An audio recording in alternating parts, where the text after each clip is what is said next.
Last Friday night, our FNN High School Game of the Week featured two teams in Munford Leeds that had great aspirations beyond the regular season with postseason implications on the line.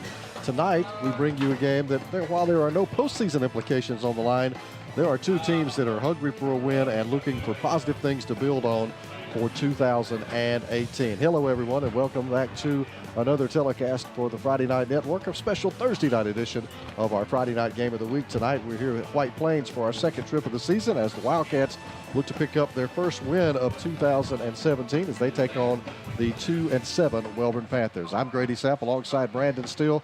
And Brandon, certainly different implications tonight, but still a lot on the line for both teams. They're looking to have something positive happen. Yeah, well, what can you say? It's White Plains and Walter Wellborn. Someone's going to leave tonight with their head held high, and somebody's going to finish the season on a good note. The other's going to be scratching their head looking for answers. I believe we'll see a good game tonight, and I'm looking forward to seeing Wellborn's Jet Smith, the quarterback. And, of course, here he is absolutely the real deal. Of course, right here is where we are. We're over in Choccolocco, Alabama, if you will, White Plains, Alabama, just outside of Choccolocco. And, of course, you see us, our location right here at Robertson Field. So we are excited to be here and look for a fun game tonight. We'll grab a timeout. We'll be back and take a look at our big ones when we continue here on the Friday Night Network High School Game of the Week.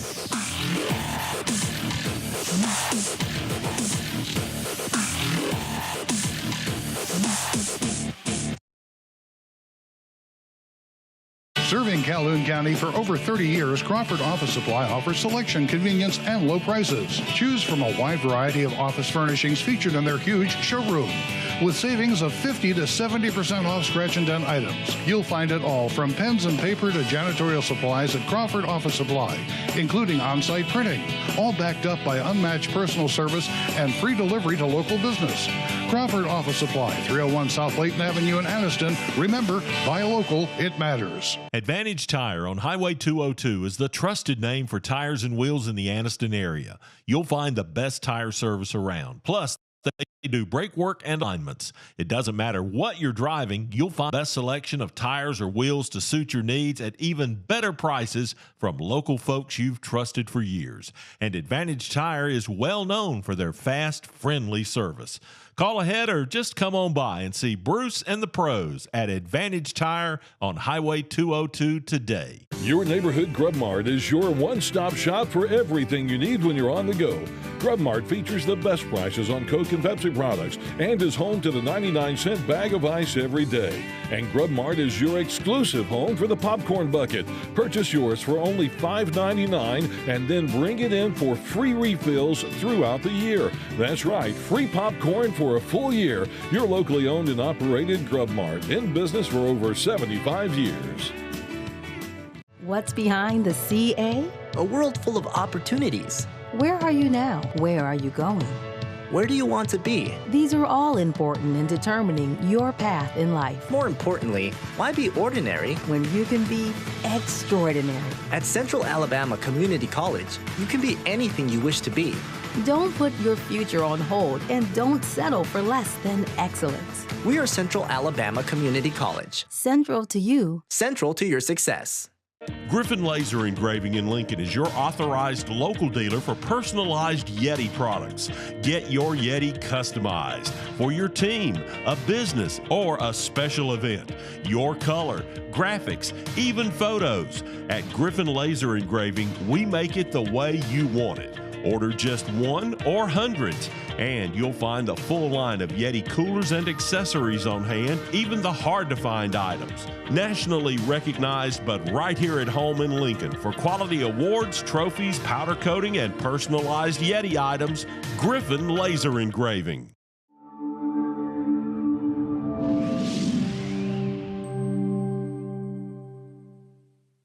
Caitlin Lewis, second-year sophomore.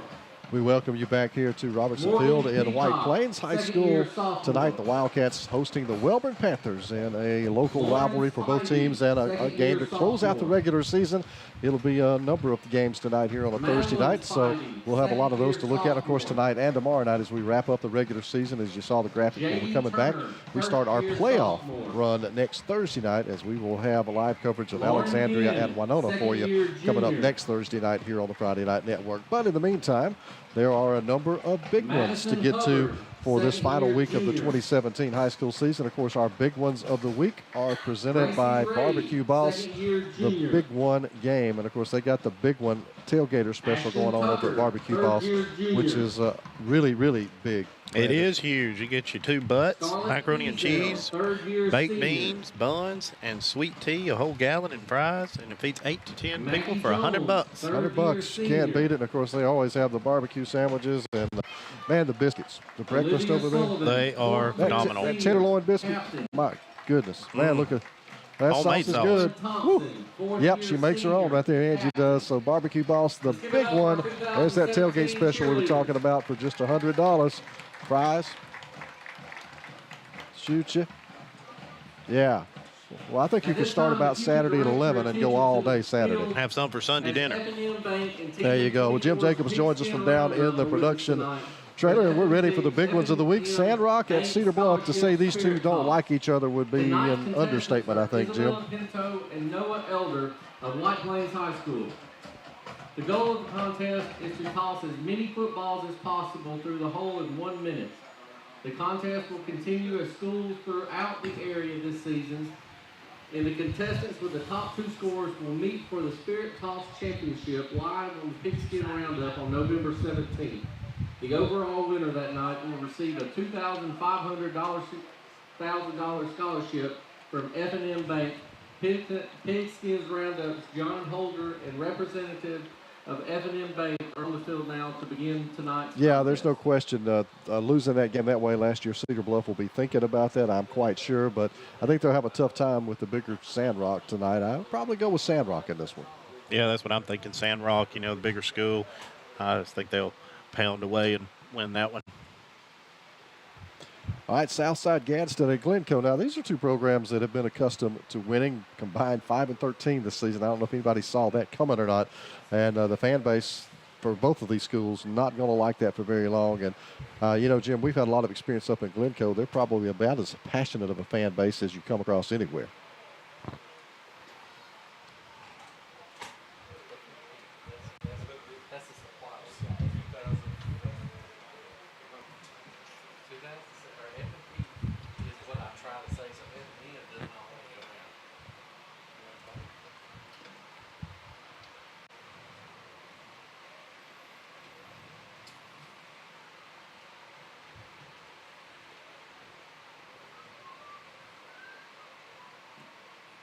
Are the contestants ready? Yeah, there's no question there'll be some hard hitting. It's a Southside program that was for a lot of years down. Then they've had a resurgence in the last 4 or 5 years where they've had a good run. And now to see that in, they're not going to be happy with that. So they'll be looking to turn things around tonight. And quite frankly, I'm not sure how you pick this. And I guess I'll go with the bigger school. I'll take Southside tonight. Yeah, that's what I would do. I'd just go with Southside. They do have some hard hitters, like Jim was saying. I'd have to go with Southside. And I think it'll be pretty much the same story as last year, 28-21. Yeah, I'm thinking the Crimson Panthers on this one as well, guys. Let's move on to our next big one, presented by the Barbecue Boss, Hoax Bluff at Westbrook Christian. On paper, you don't feel like this would necessarily be that great of a contest, but I'm interested to see how Hoax Bluff will react. They took the loss to Sachs last Friday night, and they got handled pretty well by Sachs. That game was close for a while, but then the Wildcats able to pull away. They had won 5 straight before getting into that, and now that dropped them into 3rd in that region, so they got to go on the road next week. Which Hoax Bluff team shows up? Are they going to be focused enough to take on the Westbrook Christian team tonight? Well, Grady, this is a team that we gave no chance at all in the playoffs last year, and they made us all look pretty stupid. They put up 55 last year, won this one pretty easy, 55-20. They'll probably do so tonight, but next week they've got to make that bus trip up to Madison Academy, and they better get their P's and Q's ready, because that'll be a tough out on the road. Yeah, it certainly will. I think Hoax Bluff gets the win tonight. I think they'll just have more talent and will out-talent Westbrook Christian probably in this one. But you're right, Jim. That'll be a tough road trip to Madison Academy next week. That's not something that you can take lightly. But remember, this is an Eagles team that put it all together in the playoffs last year. That's true. And, the best cure for losing, and that's a win. So I'm going with Hoax Bluff tonight. Weaver at Sachs. How about this little cross 431 rivalry? Not a long way to travel. The Bearcats, though, after getting a win last Friday night that guaranteed their way into the postseason now. They'll go in as a 4 seed. But they got their hands full tonight at Jack Stewart Field, or rather tomorrow night at Jack Stewart Field. 9-0 Sacks. Really a very good season put together over by Coach Miller and the Sacks Wildcats. And I'm not sure that Weaver's got enough horses to hang with that group of Wildcats tomorrow night. You know, Grady, and you add to that the fact that Sacks has just got a tremendous bracket for the playoffs. I don't see anybody really challenging this team until the quarterfinals, unless they just, lay down and don't play somewhere very well. But they pounded Hoke's Bluff last week, and if Weaver doesn't show up ready to rumble tonight, which they have not done on the road this year, they're going to get more of the same tonight. And, of course, there's also revenge because Weaver won this game last year 34-21, and they lead the series against the Wildcats by a couple of games, 21-19-0. I like Sacks tonight, though. I think the Wildcats are on their way to Tuscaloosa if they don't stump their toes. I like Sacks tonight as well. I don't see this being a trap game for them at all. A little motivation and a better team. I like Sacks tonight. Yeah, I like Sacks too. I've had the opportunity to play at both schools, and I'm looking forward. I want to see Sacks and Mumford meet in Tuscaloosa. That would be fun. Talladega tonight, they are celebrating their first postseason trip in quite a while. They got to take on county rival Winterboro and head over down to Alpine to take on the Winterboro Bulldogs. And, of course, they have made the postseason as well, so you got a couple of playoff teams here. Now, last year we had this game, and Winterboro was on a roll, and they came into Talladega and got handled last year over at Talladega's home stadium. But now tonight, back over at Winterboro. But I got to say, Jim, I haven't seen Talladega play, but I know they've had a lot of momentum this season. We have had Winterboro on a couple of weeks ago against Wadley, and they just got destroyed. I don't think the Bulldogs are going to have much for the Tigers tonight. No, I don't think so either, Grady, even though I think Winterboro's got some of their injured kids back.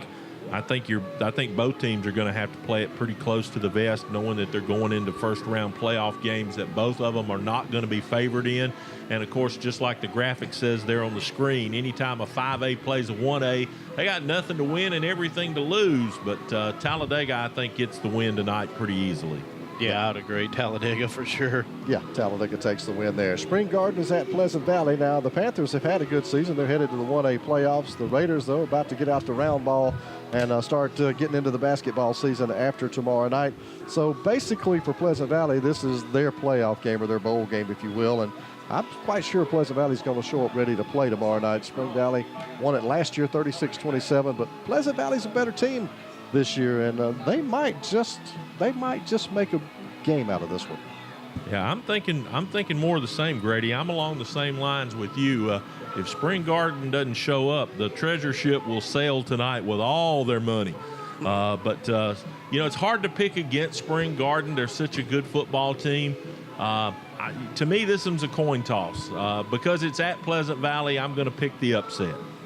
Yeah, I like Pleasant Valley in this one. The Pleasant Valley in that 3A Region 5, that's a tough region, and I think they'll be more than ready for Spring Garden. Now, I'm going to go against the grain because I think we've agreed on every game tonight, so I'm going to take Spring Garden just to be contrarian. Nothing wrong with that pick at all. And big nod to Jonathan Nix and Pleasant Valley, Grady, because I think we'd have to give them one of our most improved team awards for this season. Yeah, I would agree. He has done a really nice job out there at Pleasant Valley. All right, this one, well, this might be one of the most exciting games in the state, certainly tomorrow night. Beauregard is at Benjamin Russell at the Sportplex. Coach Danny Horn will have his Wildcats ready to roll in Class 6A. Of course, you're looking at the defending 5A state champs and a Beauregard team that, quite frankly, looks like they just might win it again this year. And, well, they had no trouble taking out the Wildcats last season, 63-35. Goodness, can the Hornets do it again to the Wildcats?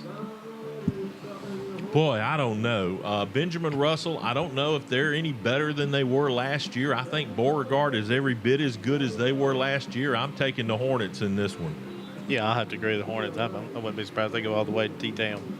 An angry nest of Hornets will send most any cat scrambling. I'm going to take the Beauregard Hornets in this one as well tonight.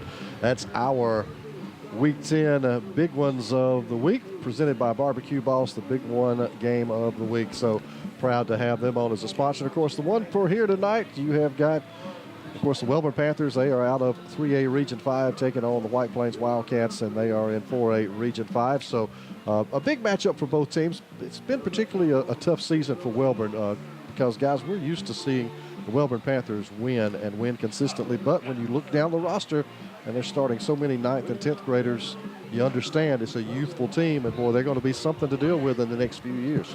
Yeah, if he can keep them all healthy and all playing, Grady, he's going to have an impressive defense here and probably really next season on, because he's starting 6 9th graders, Coach Smith is. And, you know, we know Coach Smith pretty well. I'll guarantee you this has been a painful 11 weeks for him, because he sees what's coming, but he's had to live through getting it there. I mean, it's just, I mean, he said this on many occasions. They've just hit that place in time where they don't have a lot of mid-classmen playing football. You know, they've either got seniors or sophomores and freshmen, and you know, they got to get experience sooner or later. And gosh, they've had plenty of it this year. And from what I understand, young Jet Smith, Coach Smith's son, is going to be something to watch over the next 4 seasons. Yeah, very much looking forward to seeing him play tonight. Now, when you flip the coin, White Plains, it's really more the same as you see there on the graphic. The Wildcats, well, they've been in every game, but they can't close the deal. They found ways to lose games rather than win games. And think about this. Look at that. September 25th, 2015, the last time White Plains won a football game, and that was against Pleasant Valley. Brandon had hair then. Yeah, it all fell out since then. Yeah, lose tonight, Grady, and they'll be 0-25 since that date. Wellborn pounded the Wildcats 62-13 last year at the Hill, and they lead the series. These teams have only played 3 times, which is kind of surprising. That surprised me when we prepped this graphic, that they've only played 3 times. Yeah, well, it's going to be a tough challenge for White Plains tonight. I know it's a young Wellborn team, but you know what happens if things start to go against them? Do they find a way to finally pull out that win, or does it go against them and they find another way to lose? Yeah, and I think that brings us to some of our keys to the game, Grady, because it's going to be it's just going to be one of those things that this team is. A lot of things could go wrong tonight for both these squads. Yeah, we'll take a look at our keys to the game for this one here tonight at Robertson Field. And for both teams, it's important to build momentum toward 2018. And of course, the fans want to see a win as we take a look now at our game. Keys to the game. First up for the visiting Panthers. Well, obviously they would like to score first and put White Plains behind the 8 ball. Then that allows them to control the game tempo and, of course, turn those turnovers into points. And we've seen this White Plains team turn the ball over. They can't do that tonight if they're going to have any chance to win against this team. Now, when you look over at the Wildcats side, you can't beat yourself, you know, and maybe that includes punting the ball sometimes in certain situations.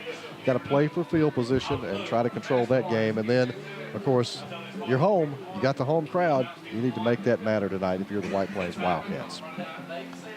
All right, that is our keys to the game and our big ones of the week and our preview of this one. So we'll grab a timeout. We'll get you back and take a look at our starting lineups. And also, we'll get the opening coin toss coming up, as well as the FNN Friday Night High School Game of the Week continues on the Thursday night here in a moment.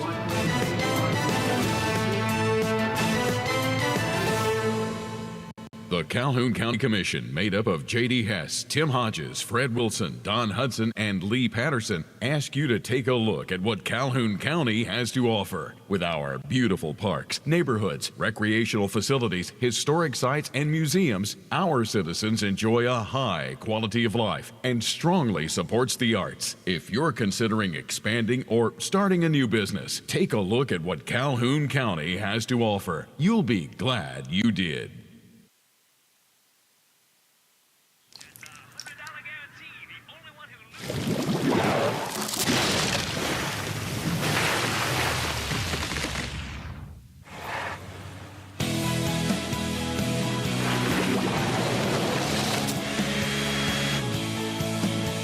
Life happens everywhere. Like it never even happened, only happens here. The cleanup and restoration specialists at ServPro. Hey, this is Coach Chris from Professional Apothecary, and we're your hometown team. We take care of all your pharmacy and medical equipment needs. When it comes to medical supplies, the team at Professional Apothecary has the winning game plan. Everything from mobility needs to home and portable oxygen, CPAP equipment and supplies, easy lift chairs, and doctor comfort shoes. And we have all of your over-the-counter needs. Come see us at Professional Apothecary. Located on North Street, just off the square, on Facebook and online at proapo.com. Welcome back to Town & Country Ford's Car Central. Our top story, Town & Country's grand opening continues. Find grand opening specials at Bessemer and our brand new city store. F-150s are up to $12,000 off. Buy one starting at $20,990. Fusions start at $17,990 and Escapes just $18,990. Now that's a loaded lineup. Big town selection, low country prices. Town & Country Ford, Bessemer, and our brand new Pell City store. Talladega County Exchange has 4 locations to serve hunters and farmers: Talladega, Midstate Co-op in Columbiana, and St. Clair Farmers Co-op in Pell City and Asheville. We have a huge selection of hunting supplies as well as feed, seed, fertilizer, and chemicals. Our Pell City store is a certified Hoyt dealer and archery center, while Columbiana has a full-line small engine repair shop. So come by our quality co-op stores today and check out our down-to-earth values. You'll be glad you did.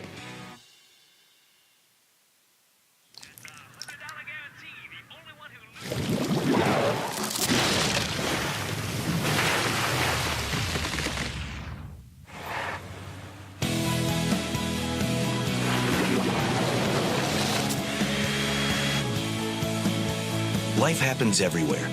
Like it never even happened, only happens here. The cleanup and restoration specialists at ServPro.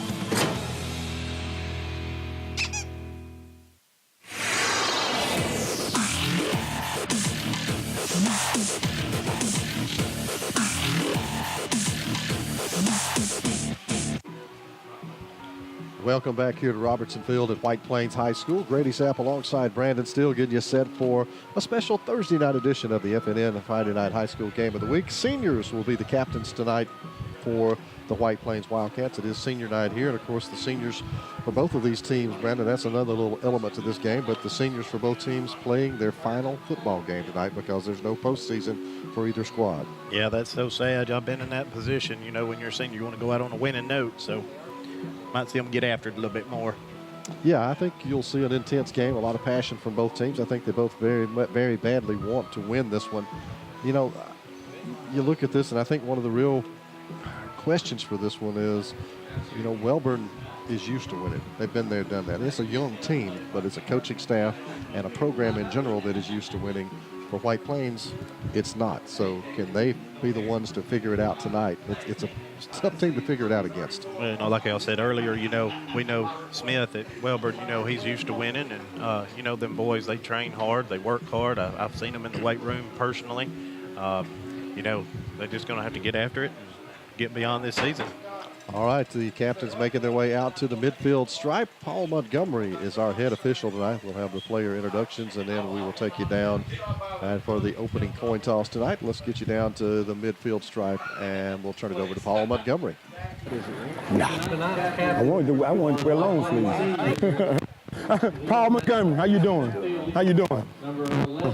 Good. Hey, I talked to these guys about sportsmanship. Make a tackle, help them up. Hey, we being screened live TV here. I don't want to see no, you know, no bad examples. Let's set a good example for everybody to come to this game and see this game, okay? You make a tackle, help them up, and let us do our job. I guarantee you guys, you'll have success in your life. Congratulations and good luck. Okay, well, I got a coin right here. Since you're the home team, I got a coin. That's going to be tails right there, and that's heads. You see it? We're going to let you call it. When I flip it, if you call it in the air, if I miss it, I might have to flip it again, okay?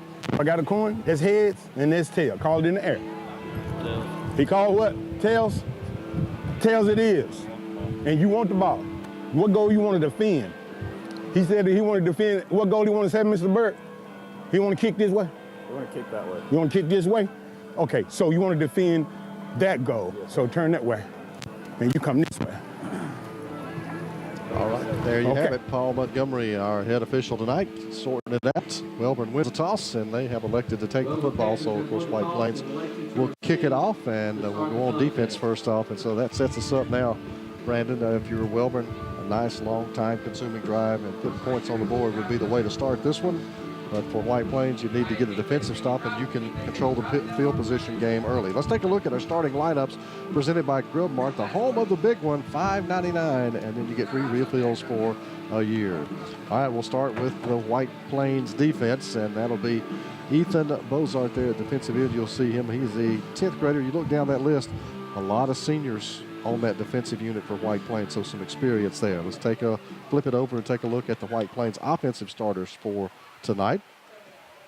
And Pat Harris, he is the bell cow for this White Plains Wildcats team, has a chance to go over 1,000 yards rushing for tonight. That would be the first time in a very long time for a White Plains running back to get over 1,000 yards.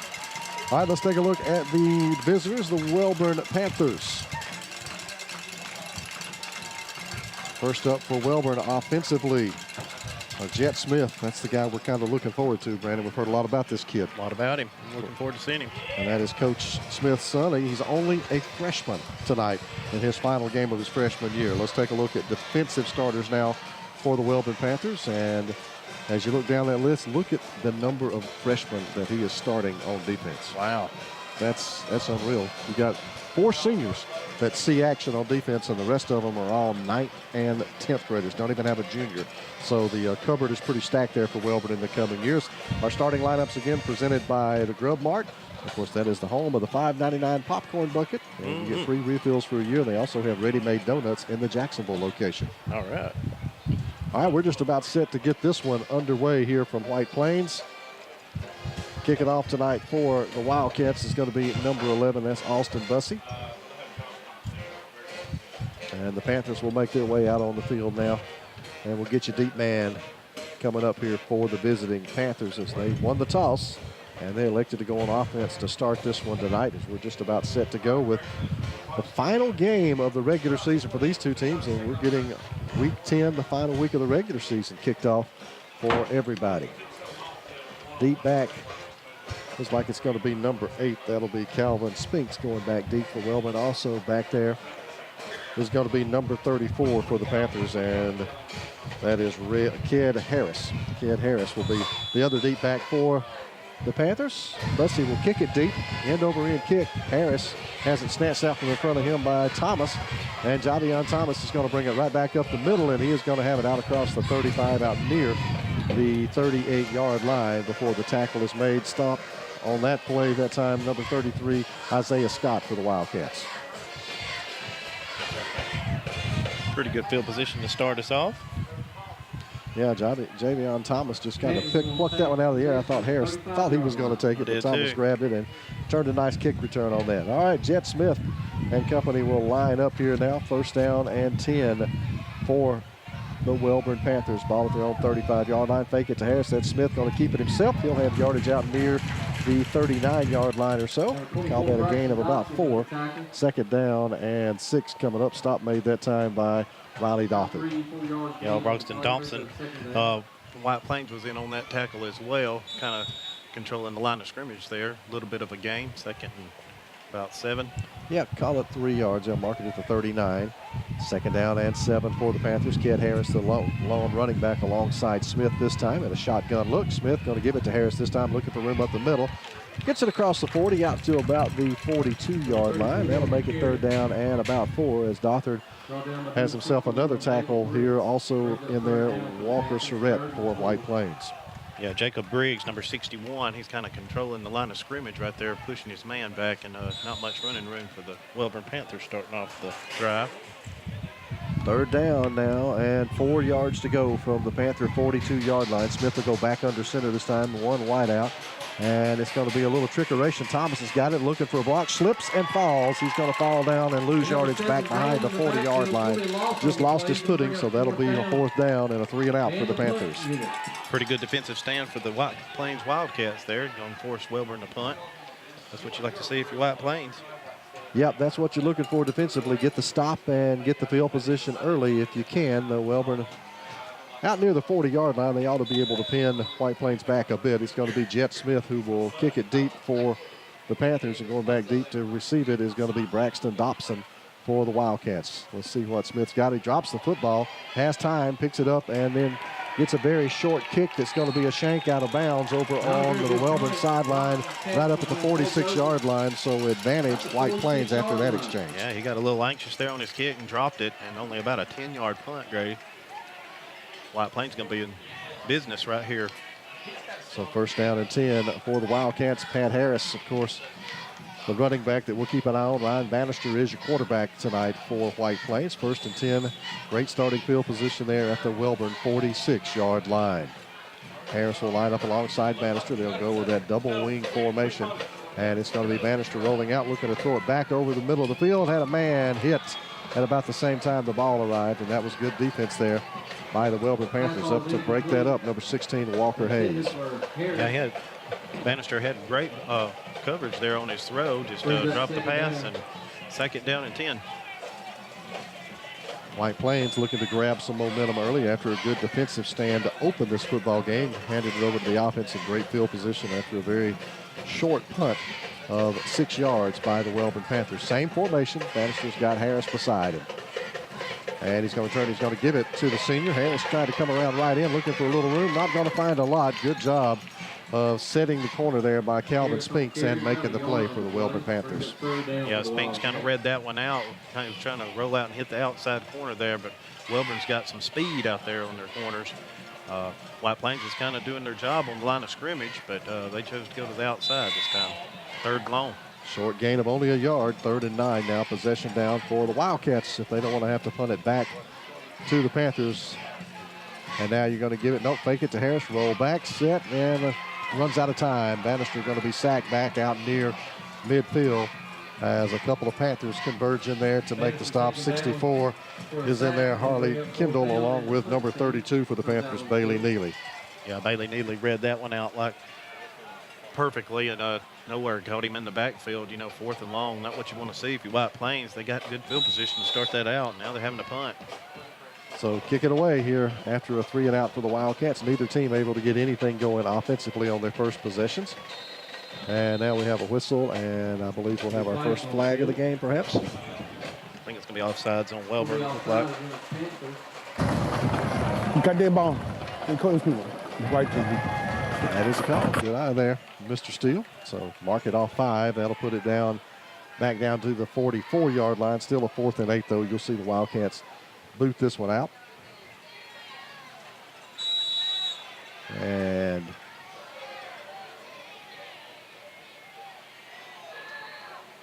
everybody set this time. It's a good snap. And the kick is a low line drive. That's going to be let go by Spinks. It's going to roll dead inside the 5 if the Wildcats can stop it. They're going to have it down near the 1. So talk about a field position advantage. White Plains certainly have got the Wellborn Panthers backed up deep. Yeah, Spinks might have rather had that one back and maybe grabbed that one. That one took a Wildcat bounce and got the Panthers backed up. Want to remind you, our first quarter action tonight presented by M Squared Connections. M Squared Connections, of course, if you need a broadband fiber optic network, they are in Calhoun, Randolph, Clay, and Talladega counties. If your business needs fiber optic speed and network connectivity, it is M Squared Connections. All right, 1st and 10 for the Panthers, backed up to about their own 3-yard line. Here's Smith going to hand it to Harris, looking for running room and going to find a little off that right side. And he's going to power his way out for about a gain of 3 or 4. And actually, let's make that Thomas on the carry that time for Wellborn. Yeah, it was a good carry by Thomas. Dylan Gilbert, number 63, the offensive guard for Wellborn, opened up a nice hole. Good push. I think they felt the urgency, and 2nd down and about 6. Yeah, call it 2nd down and 6, maybe 2nd and 5 for the Panthers. As they do get it out beyond the shadow of their own goal line, at least out to about the 7-yard line. So 2nd down and 6 coming up for Wellborn. Smith will go under center again. He'll have Thomas and Harris in the backfield behind him, and he's going to turn. He's going to give it to Thomas again. Tripped up as he comes through the line of scrimmage, and that'll be held to a short gain. And I believe that was big 61 in there, Jacob Briggs, who got the hand out. Yeah, Jacob Briggs had his hand out there, but Thomas kind of tripped there on the play. But there was a nice size hole. Wellborn coming to life a little bit on the offensive line. 3rd down now for the Panthers. They've got to get it out to the 13-yard line. So call it 3rd down and 3 from their own 10 right now, as Smith will get the troops back up to the line of scrimmage. 3rd and 3. Again, Harris and Thomas will be in the backfield behind Smith. And it's going to be Smith calling his own number. He's going to be hit and dropped. He's going to be very close to his first down, though. We'll see. It will depend on the spot. Up to make the stop was Austin Farley. Yeah, Mason Yates over there on the coming out of his center position and open up a quarterback sneak there. Might have been enough to pick up the first down. It was. Yep, 1st and 10 for the Panthers. And boy, Brandon, that's a big first down to get off your own goal line. And now, even if you don't make any more yardage, your punter at least has a little bit of room. That's right. They getting a really good push off the offensive line, kind of dominating it right now at the moment. 1st down and 10 for the Panthers. A little shift now. Here's Smith. Turn, fake it. Now give it to Harris. Running to the right.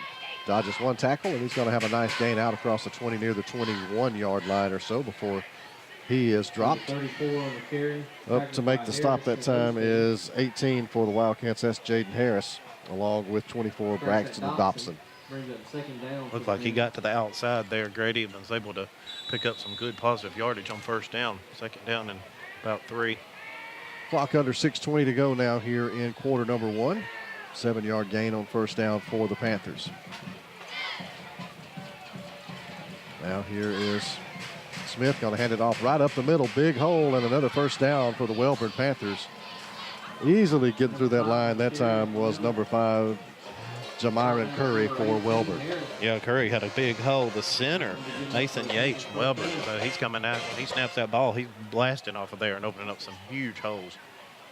So the Panthers have moved it from their own 3 all the way out across 30 to the 31 with the ground game starting to get cranked up for this Panther offense. 1st and 10 now. Smith will have that twin back look again. He's going to hand it to Harris, running right. Harris looking for the outside. Good outside tackle that time, though, by the Wildcats. Up to make the stop was Garrison Abbott for White Plains. Yeah, Garrison Abbott kind of felt that coming, and he was able to stop him for just a 1-yard gain. Junior here for the White Plains Wildcats, so he'll have another season coming back next year. Had a Gain of a yard. Had a little drizzle earlier, so it might be making the field a little slippery. 2nd and 9 now for the Panthers. Here's Smith. Take it and a little shuttle sweep out to the outside, and that's Thomas, who's going to be up across the 40 and very near another 1st down for the Wellborn Panthers. Good call right there on that shuttle sweep. Yep. You know, he hit that outside and had that speed and was able to trot right up the sideline there. 3rd and maybe just a foot. Garrison Abbott had the tackle once again, and now it's very close. And the officials are looking it over. And let's see what we're doing here. Whitehat's making sure that's not a 1st down. Yeah. And it looks like it's going to be very close. It might be a 1st down.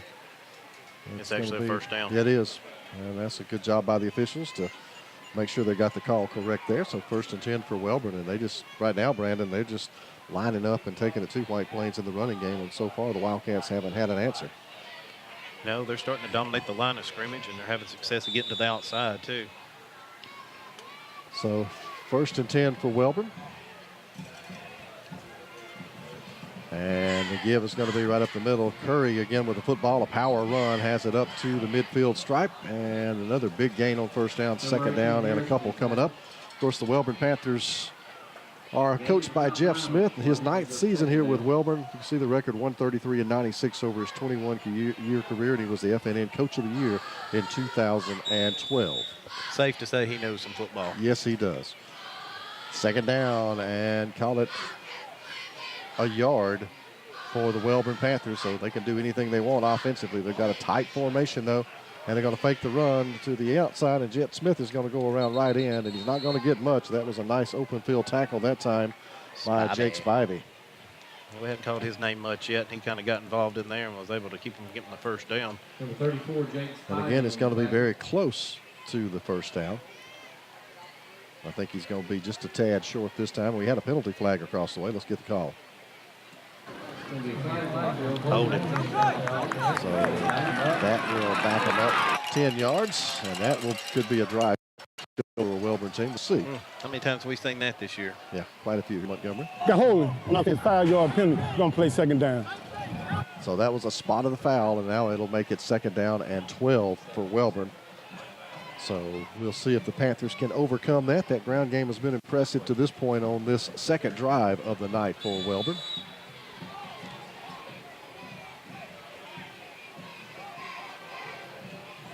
Shotgun look this time for Smith. Hand it to Harris. Running right, not getting much.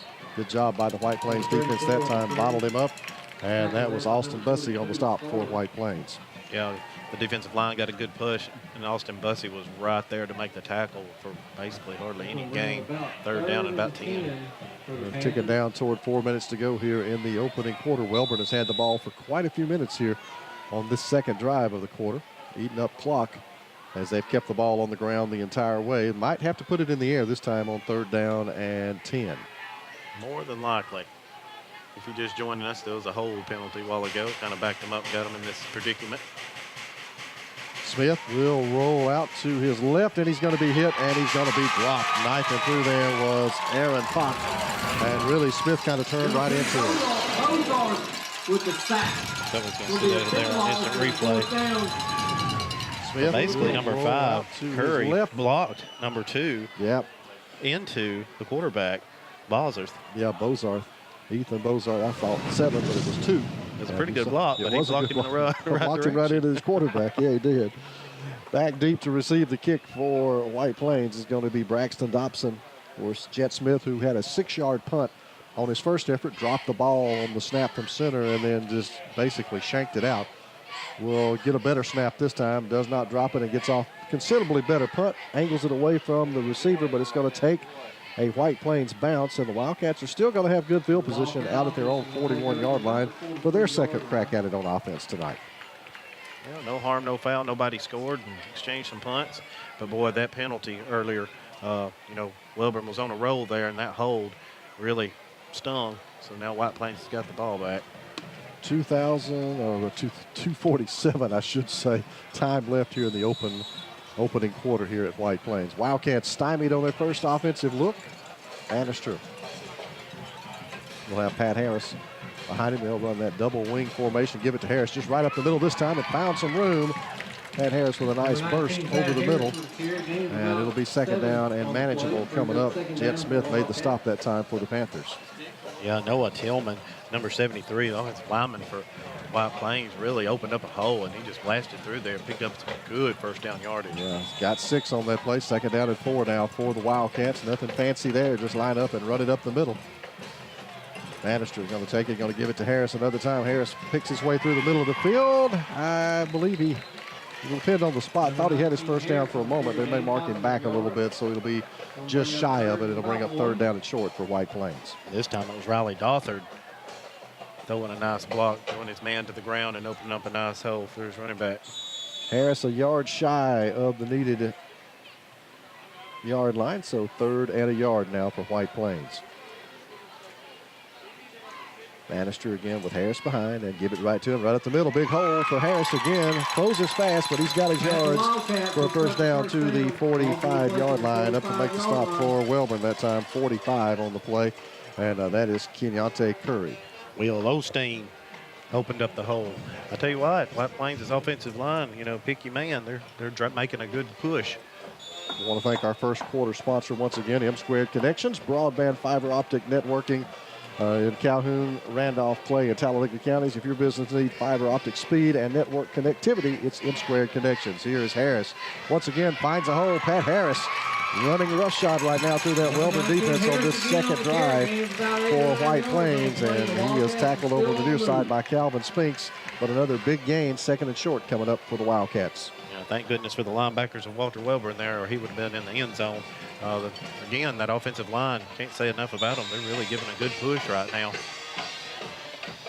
Down to a minute to go here in the opening quarter. White Plains with a second down and call it 2.5 yards to go. A little motion this time. They're going to hand it off to the outside, trying to get around the corner, and it's going to be a loss of a yard, maybe 2 that time. As good open field tackle across the way by the Panthers. Javon Thomas from Walter Wellborn come running in there and made that tackle. Tried the end around to Bozarth, and that wide play just didn't work. They've had a lot of success up the middle. Yeah, they're getting a good push. I don't know why they went to the outside, but I guess you got to try everything.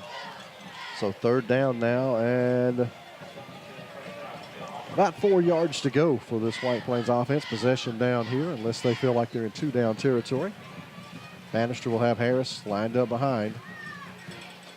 And give it to the young man again, Pat Harris. I like it. Bounce it outside, cut it back up, and he's got his first down. Number 19, Pat Harris got another hold. Good job blocking that time by the line. Walker Hayes makes the stop. Wildcat first down. Will Osteen, number 75, giving a good push. You know, they went back to what's working, and that's just hitting the line of scrimmage and hoping that your line does some blocking. And right now they are, and the chains are moving. 1st and 10. So probably will be the final play of the first quarter as they'll blow it back in play. We're down to 9 seconds to go, and that's going to be it for quarter number 1. The Wildcats will have it 1st and 10. When we come back, it is the FNN Friday night game of the week here on a Thursday on the Friday Night Network.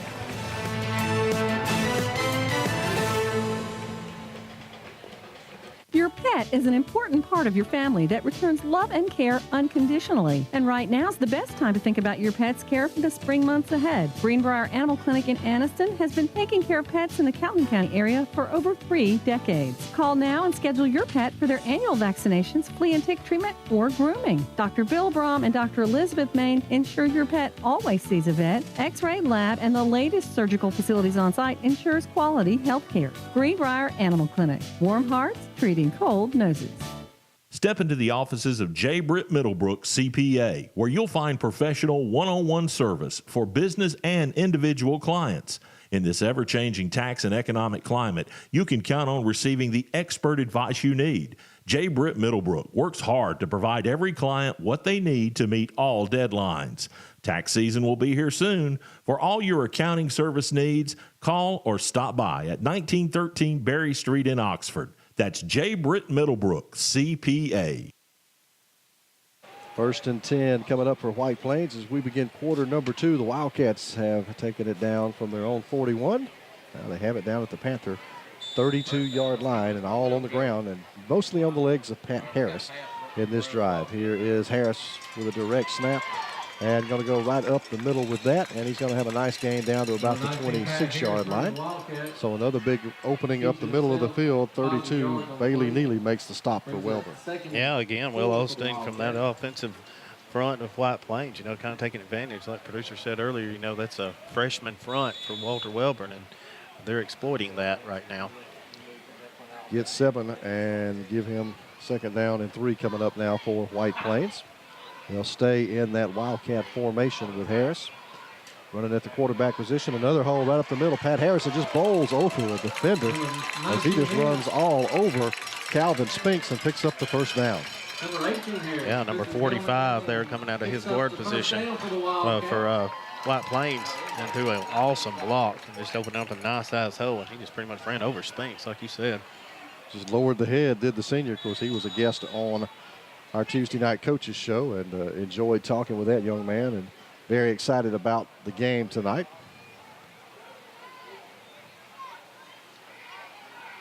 Now here's Harris continuing at that quarterback position for White Plains, and he's calling his own number, and he dodges a tackle and gets a short gain up the middle. Good job defensively that time by the Wellborn Panther defense that time. The interior of it ready that time for the run from Harris. Looked like up off the bottom of the pile first was Logan Brooks. Yeah, Will Osteen coming out of his position was kind of missed his block there, and that opened up a nice little opening for Walter Wellborn to make the stop. 2nd and long. Yeah, give him a couple on it. 2nd down and 8 now for the Wildcats. And that's the first time Harris has really been stopped on this drive.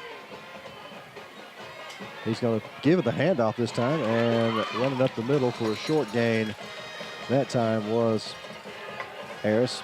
Actually took the handoff that time. Jet Smith made the stop for Wellborn. Yeah, Jet Smith kind of got in there real quick-like, and still some good blocking on the offensive front, but Jet Smith was able to get in there and grab him by the ankles and bring him down.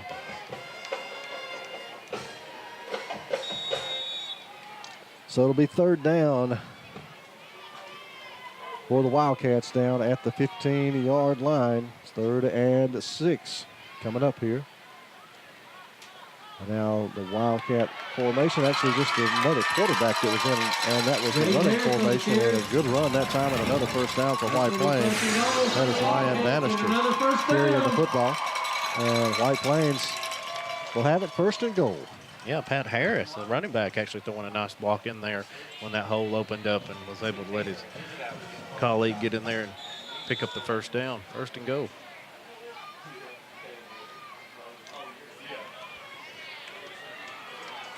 So the ball at the 4-yard line of the Panthers. Bannister stays in at the quarterback position, and he's going to break it outside, trying to get to the corner. He's there. Touchdown, Wildcats. They lead this one.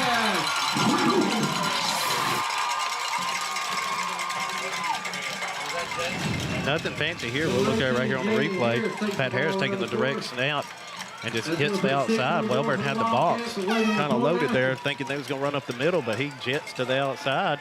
Touchdown, White Plains. That was actually Jaden Harris who ran the football. So the Harris clan doing yeoman's work here for the Wildcats tonight. And they lead this one early in the second quarter, 6-0. Going to try to go for 2, it looks like. Jaden Harris, Pat Harris side by side in that Wildcats backfield. And it's going to be Jaden Harris up the middle, and he's not going to get there. Wellborn stands tall, keep the lead at 6-0. White Plains on top, and now we've got a flag coming in late, so we'll keep it right here and get this call. It was after the play, and it's going to be a dead ball. Looks like who that's going to be on. It's a dead ball foul. So we'll wait for the ruling from the officials here before we step away for a break. White Plains, though, unsuccessful on that 2-point conversion attempt. That is a dead ball foul. It really depends on who it's called on as to whether the Wildcats will have another opportunity to run a 2-point conversion. Let's go to Paul Montgomery. Right. Got dead ball. Got personal foul. Good ball, right team. The 59 on the kickoff. So it'll be assist on the kickoff. Personal foul against Wellborn. We'll grab a timeout. White Plains leads it here on the FNN High School Game of the Week.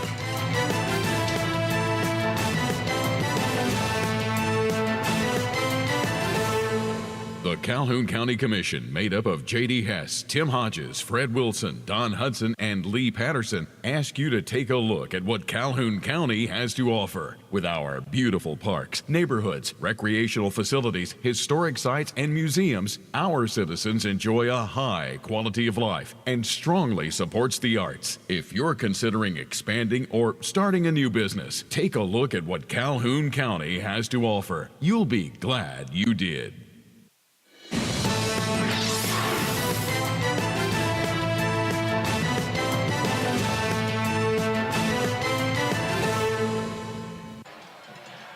White Plains with the early momentum tonight. Take that early lead on a drive all on the ground. 59 yards for the Wildcats. Harris, Spinks, and Thomas are back deep for the Wellborn Panthers. Bussey's kick is going to be a high end over end, and we're going to have a penalty flag. Start. So the penalty flags have been coming a little bit more regularly here in the last couple of minutes. Should be at all sides, I think, on White Plains.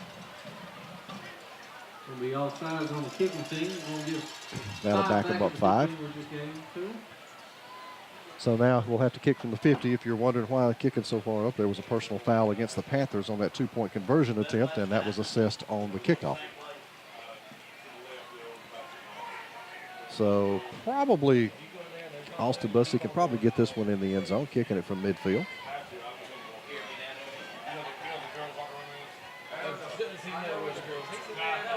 Bussey ready to move on it again. And Wellborn will get to go back on offense. Here's Bussey. Moves on it. Left-footed kicker. End over end kick. That's going to be fielded by Harris back about the 12-yard line. Ked Harris coming right up the middle. Hit and stays on his feet out across the 25 to about the 28-yard line. That'll be it. First down and 10 coming up for Wellborn. Up to make the stop that time was Jace Justice. Who's our sponsor for this quarter, Grady? Well, our sponsor for this quarter looks like Advantage Tire and Alignment. Yeah, it is Advantage Tire and Alignment there on Highway 202 out in Wellborn. So our thanks to Advantage Tire and Alignment for being the second quarter sponsor. Go in there and see Bruce Woodard. He'll take care of you up there at Advantage Tire up in Wellborn. First and 10 now for the Panthers. They're on 27-yard line. Jet Smith and company back to work, trailing now by 6. And the ball's on the ground. Smith is able to fall on it, though, and It'll be a loss of a couple, bring up second down and 12 for the Panthers. You know, we've seen a little slipping and falling, and now that little fumble. I think that little drizzle we had earlier is kind of affecting things a little bit. We did have a couple of bouts of rain earlier today. A couple of light showers moved through the area. Second down, they'll mark it as a 1-yard loss. Second and 11 now for the Wellborn Panthers. Smith under center. This time wide out is split to his right. And they'll go a slot right this time with Thomas in that slot for the Panthers. Taking some time to get this one off. And it was running down, and we have a penalty flag across the way yet again. So we'll get a call here coming up from the officials. Paul Montgomery, our head official tonight. I think it's going to be a false start on Walter Wellborn. They are backing up. Here's the call. Got dead ball. Got false start. So that'll back the Panthers up just a bit further. Second and 16. So it'll be second and 16 now for Wellborn, back at their own 21-yard line. Panthers looking a little bit out of sync right now. Smith will operate out of the shotgun with Harris alongside. Double wides over to the right. Going to give it to Harris running left, and short gain back up to about the 25, and that's going to be it. Up off from around his legs that time was Jake Spivey for White Plains. Yeah, Dalton Gilbert on the defensive front there is doing their job. Third and long. Any penalties, they just ruin you.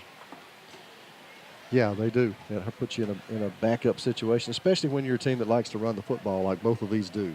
You really, even the 5-yarders can be drive killers for you.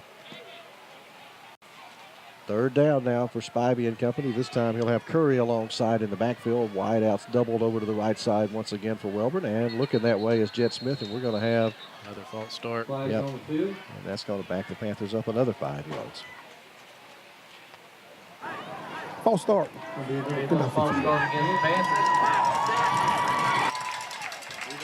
So Wellborn offensively headed in the wrong direction on this drive. They trail by 6 here in the second quarter, and this has not been a good possession for the Panthers so far. Well, you know, when you got a freshman quarterback, those are going to be expected, but I want to see this kid's arm. We're probably going to see it. Yeah, this is certainly a passing situation right now for Wellborn. Third down and about 19 to go back at their own 19-yard line. Here is Smith dropping back. Blitz coming, hit as he releases the ball, and incomplete, comes up a little short as he took a hard hit in that backfield. I think that was Dobson that got in there and laid the lick on him, but just not able to get the ball out there to his intended receiver. It was. He had pretty good coverage against him, but Dobson, like you said, he was reading the pass all the way, so they was bringing a blitz, and nobody touched him. So Smith will go back in punt formation, and Braxton Dobson will drop back to receive the kick for White Plains. Is it me, or does it just look like Wellborn's just kind of went flat here in the second quarter? They do look flat so far here in the second quarter. I'm with you on that. Now, low snap bounces into the hands of Smith, gets it out of there. A nice kick this time, probably his best of the night. And it kind of just hits and sticks. Actually takes a little bit of a White Plains bounce, and the Wildcats will start on the Wellborn side of midfield another time. Taking over on the 47-yard line. Just no enthusiasm that what we had in the first quarter. 7:05 to go here in the second quarter. White Plains will get it back with the lead, and I would look for more of the same out of the Wildcats. I don't think you'll see them change up a whole lot. They're going to have your quarterback, Ryan Bannister, is back in the game. Pat Harris will be alongside. The Wildcats very effective running the football on the last drive. And they're going to start with an end around this time. And Ozarth kind of slips as he goes to make his cut. And then he's leveled there by Jet Smith after a couple of yards. And it'll be second down and 8 coming up for White Plains. Yeah, Jet Smith wasn't fooled by that at all. He held his position right there and just came up and made the tackle. White Plains kind of getting away from what was working, like you said earlier. You know, they're having some success running up the middle and some good blocks, but they tested the outside there, and Jet Smith was right there on the tackle. Second and long. Second and 8 right now for White Plains. Anything wide has not worked for the Wildcats to this point. Stuff off tackle has been very effective, like this run by Pat Harris, and there he goes again. Nice gain on second down. He's going to have third and short coming up for White Plains, but it's just another big run. Curry up there to make the stop for the Wellborn Panthers, along with Walker Hayes. Yeah, Tanner Kuhn, number 74, opening up a hole for Harris to pick up some good positive yardage, third and short. If it's not broke, don't fix it. Exactly. Third and 2. Bannister again with Harris behind him, and he's going to give it to Harris right up the middle. Big hole for Pat Harris. Breaks it to the outside. And finally going to be wrestled down near the 20-yard line, and that was a touchdown-saving tackle again for the Wellborn Panthers. The Spinks makes it. That's going to be good. Look out here on the instant replay. Harris getting the hold, the offensive guard and the offensive tackle on the right side of White Plains just opened up some huge holes for Harris to run through. First down. Spinks had to save the touchdown. It'll be White Plains inside the red zone once again down at the 19-yard line of the Wellborn Panthers. And nothing fancy, just smash mouth football. Yeah, sometimes that'll make you, you're talking about Wellborn, look at that. Sometimes that'll take your energy away when a team's able to line up and just run it right at you and have success. And they're going to run it again to Harris, hit in the backfield this time, and he's going to be dropped for a loss. Harris, nowhere to run on that play. Wellborn reading at that time and loading up. Almonte Tyus makes the stop. Yeah, Wellborn said, okay, enough of this. We're just going to bring our linebackers up there. If you go around the middle, if our line's not going to block, and let's see if you can get through our second line.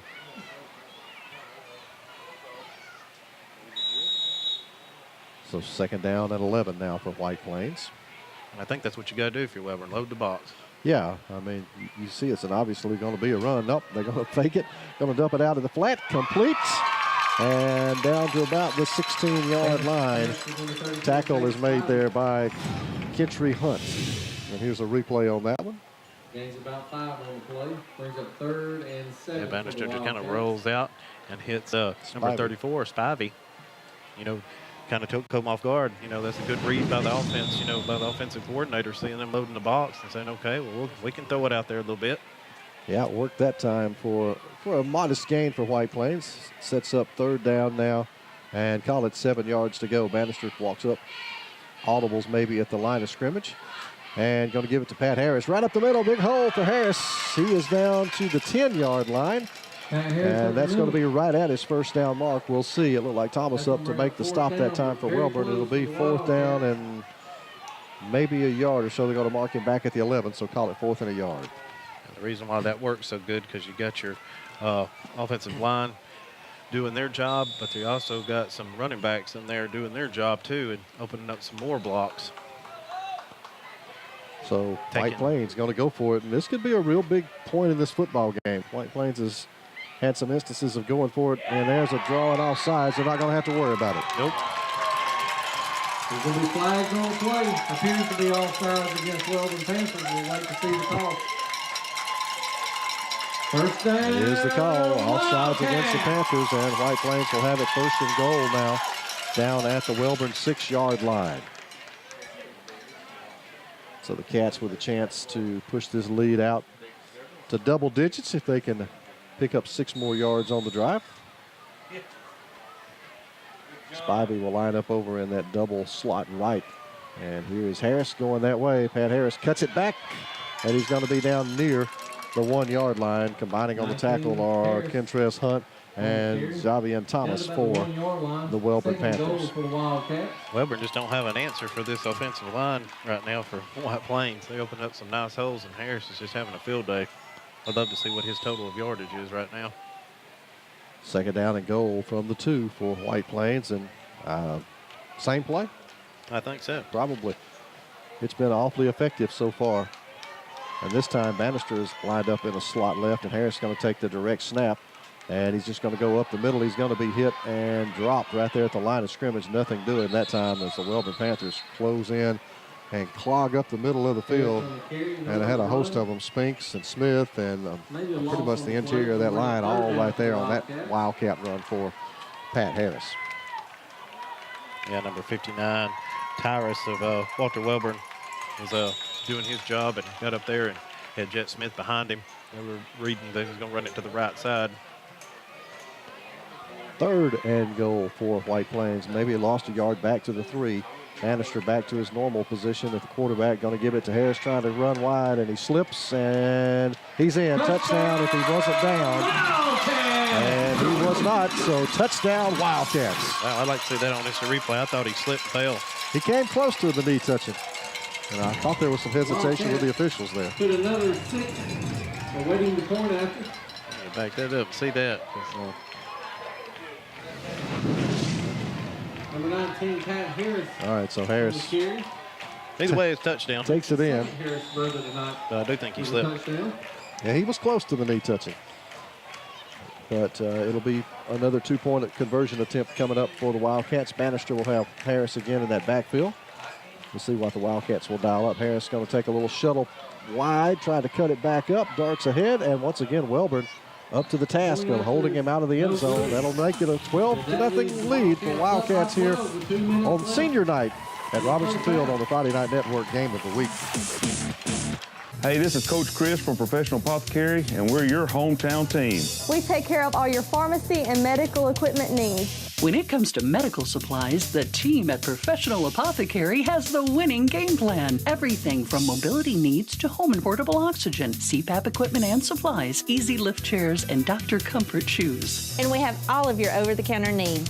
Come see us at Professional Apothecary. Located on North Street, just off the square, on Facebook and online at proapo.com.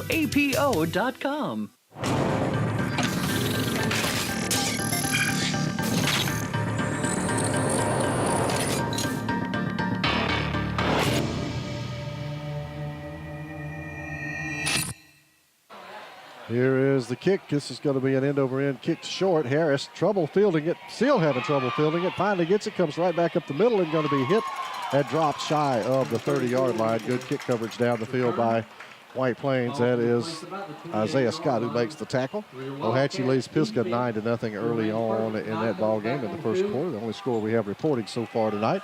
I want to thank our second quarter sponsor here tonight at White Plains. That is Advantage Tire and Alignment out on Highway 202 in Wellborn. Go by and see the folks there. And Bruce Woodard. Let them take care of you, all your tire needs. 1st and 10 for a Wellborn Panther team that's reeling a bit right now.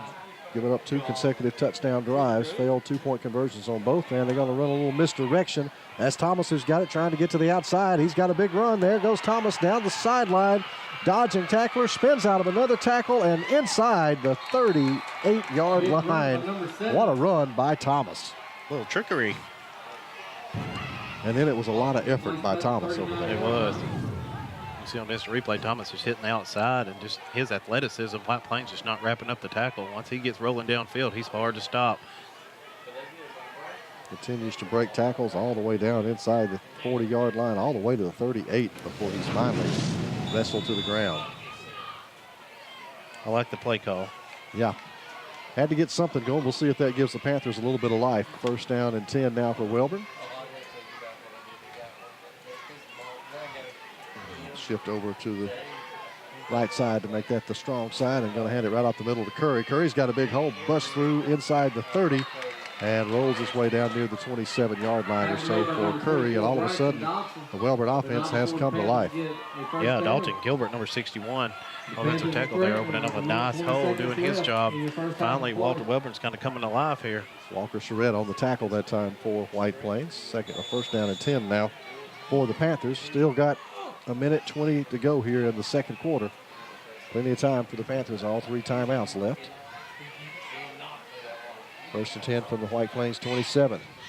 Give it to Harris, running to the right. Harris got some blocks out there, cuts it back into the middle, and he's going to be ridden down inside the 15, down to about the 14-yard line. Up to make the stop for White Plains. That time was Mac Young. Yeah, Harris taking the handoff, and he's just kind of going down the line, trying to find a lane to go down, and hits right there on the outside and picks up a 1st down. And we're going to have our first timeout of the night taken by the White Plains Wildcats. We'll grab a timeout as well. It's the Friday Night Network Game of the Week.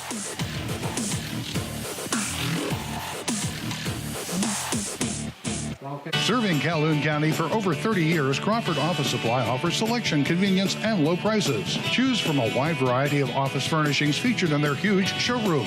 with savings of 50 to 70% off scratch and dent items. You'll find it all from pens and paper to janitorial supplies at Crawford Office Supply, including on-site printing, all backed up by unmatched personal service and free delivery to local business. Crawford Office Supply, 301 South Layton Avenue in Anniston. Remember, buy local, it matters. What's behind the CA? A world full of opportunities. Where are you now? Where are you going? Where do you want to be? These are all important in determining your path in life. More importantly, why be ordinary when you can be extraordinary? At Central Alabama Community College, you can be anything you wish to be. Don't put your future on hold and don't settle for less than excellence. We are Central Alabama Community College. Central to you. Central to your success. 1st and 10 for the Panthers, 1:05 remaining here in the second quarter. Wellborn with an impressive drive as they have come to life on offense now. 1st and 10, trying to put in a late touchdown here to get back in this football game. Curry and Harris in the backfield behind Smith. Give it to Curry. He's hit and dropped after a short gain. Number 42, Farley with a big tackle. And at that time was 42 for White Plains, and that is Austin Farley. Yeah, Walter Wellborn loaded the right side and tried to run up that lane, but White Plains had a better idea and brought up their linebackers. Wellborn will take a timeout here, so we'll take another one as well. It is the Friday Night Network High School Game of the Week.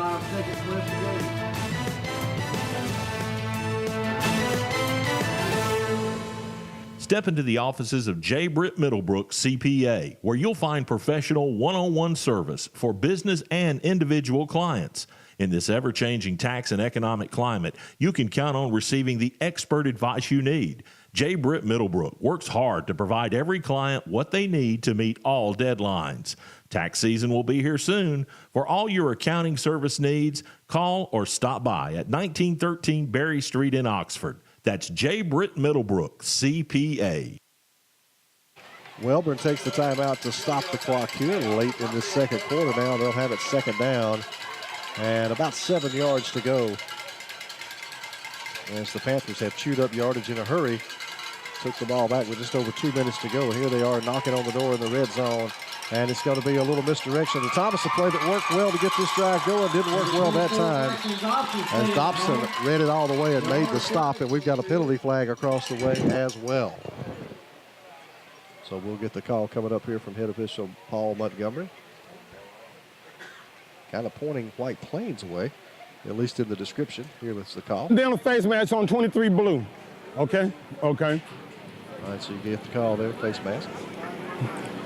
On White Plains, so that is going to give Wellborn 5 yards.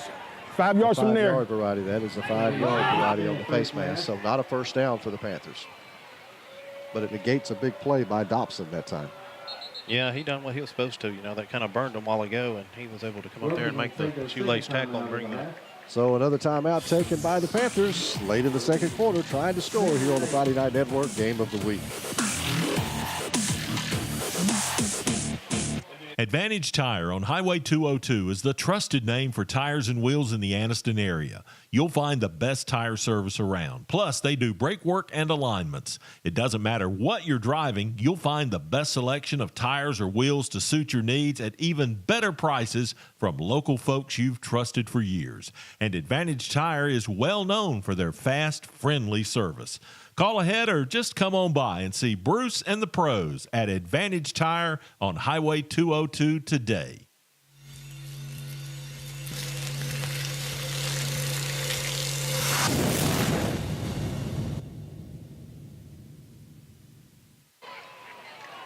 Second down and 7 for the Panthers now. And 49 seconds to go in the second quarter. Wellborn down to one timeout, and we're going to have all kinds of motion up on that line of scrimmage. And no penalty flags, I don't think. So no flags on the play. Bring up third down. So third and short coming up for the Panthers. Another timeout on the field. We'll take it as well here on the Friday Night Network.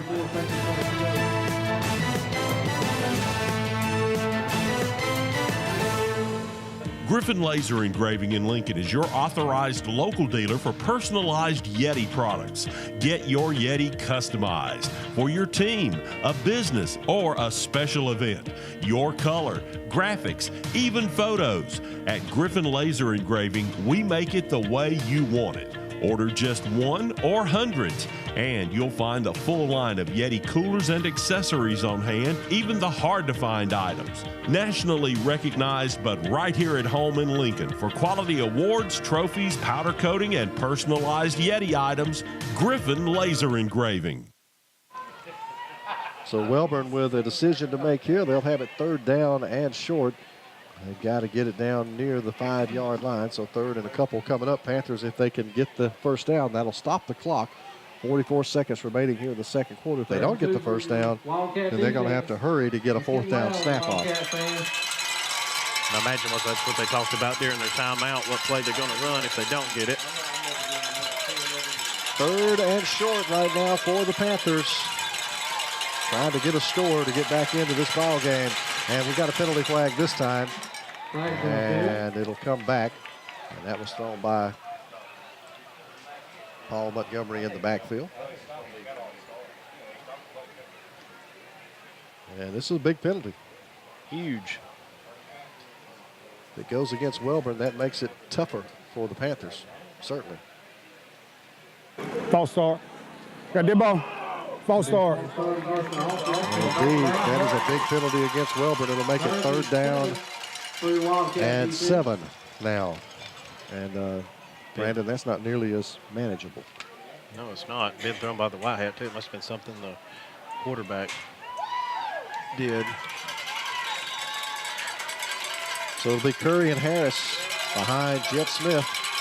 3rd and 7. Smith going to fake it. He's going to put it up in the air. He's going to have pressure. He's going to tuck the ball. And we've got flags, and we've got Jet Smith going down in the backfield.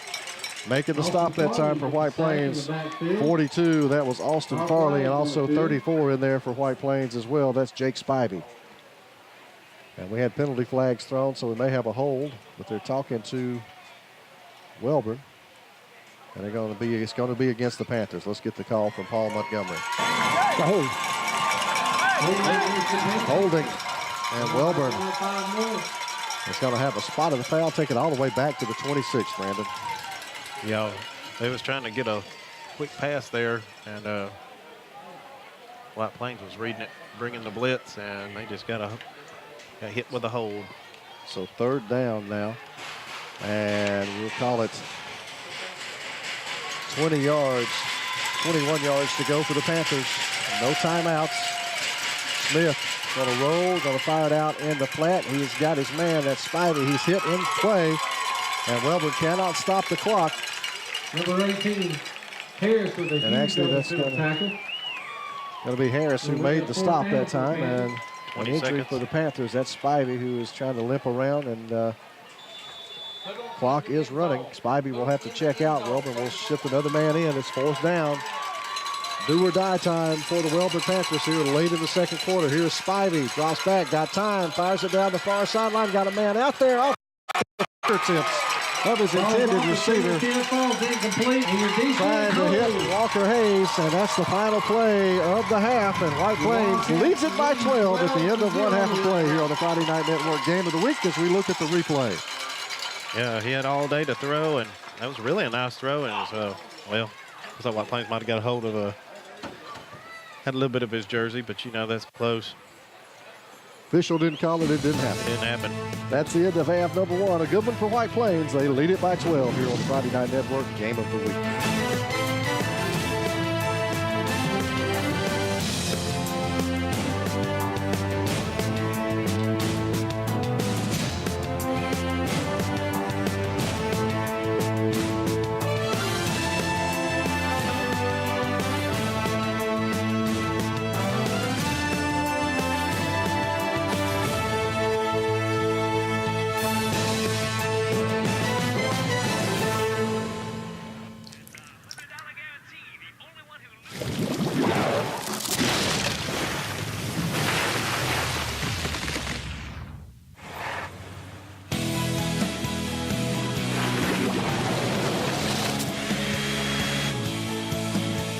Life happens everywhere.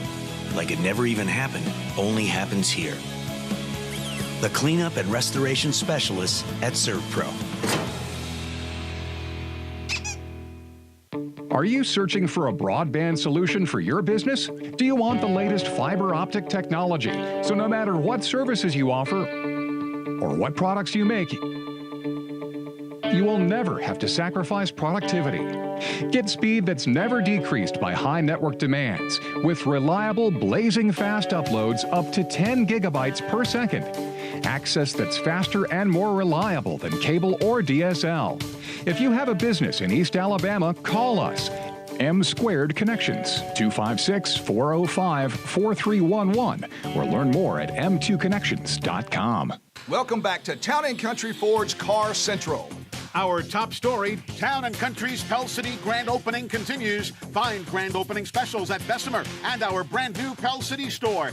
F-150s are up to $12,000 off. Buy one starting at $21,990. Fusions start at $17,990 and Escapes just $18,990.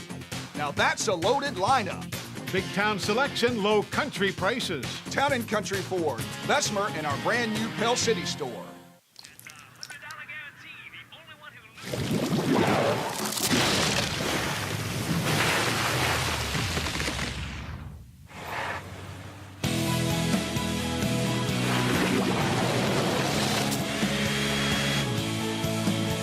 Life happens everywhere. Like it never even happened, only happens here. The cleanup and restoration specialists at ServPro.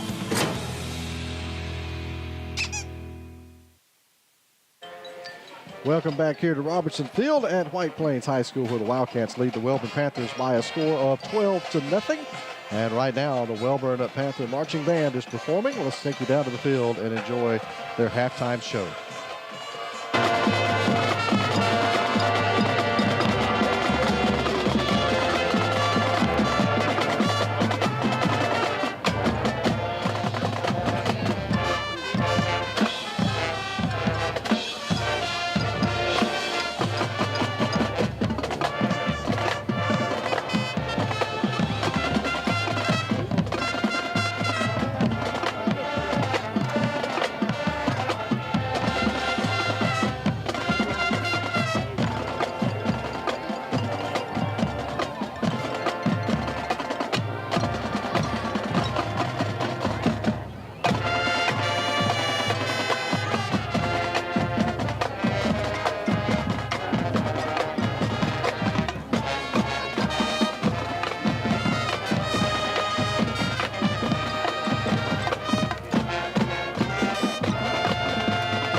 Wellborn Panthers doing a nice job here with their halftime performance here at Robertson Field tonight. Time now for our first half highlights, and they are presented by State Representative K.L. Brown as White Plains leads this one 12-0. Here are your first half highlights. Predicament. Smith will roll out to his left, and he's going to be hit, and he's going to be blocked. Knifing through there was Aaron Fox. And really, Smith kind of turned right into. Bannister stays in at the quarterback position, and he's going to break it outside, trying to get to the corner. He's there. Touchdown, Wildcats. They lead this one.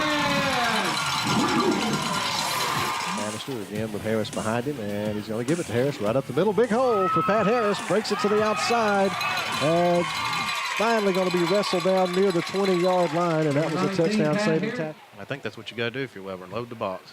Yeah, I mean, you see it's obviously going to be a run. Nope, they're going to fake it. Going to dump it out of the flat. Complete. And down to about the 16-yard. They're trying to run wide, and he slips, and he's in. Touchdown if he wasn't down. And he was not, so touchdown, Wildcats. I'd like to see that on this replay. I thought he slipped and fell. Both, and they're going to run a little misdirection. That's Thomas who's got it, trying to get to the outside. He's got a big run. There goes Thomas down the sideline. Dodging tackler, spins out of another tackle, and inside the 38. Do-or-die time for the Wellborn Panthers here late in the second quarter. Here's Spivey, drops back, got time, fires it down the far sideline, got a man out there off the fingertips of his intended receiver.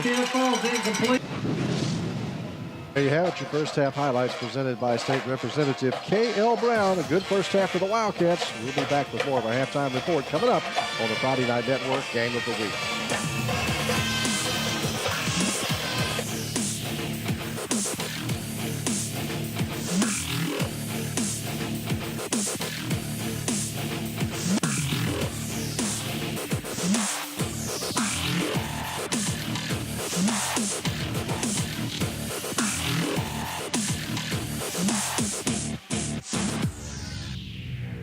Advantage Tire on Highway 202 is the trusted name for tires and wheels in the Anniston area. You'll find the best tire service around. Plus, they do brake work and alignments. It doesn't matter what you're driving, you'll find the best selection of tires or wheels to suit your needs at even better prices from local folks you've trusted for years.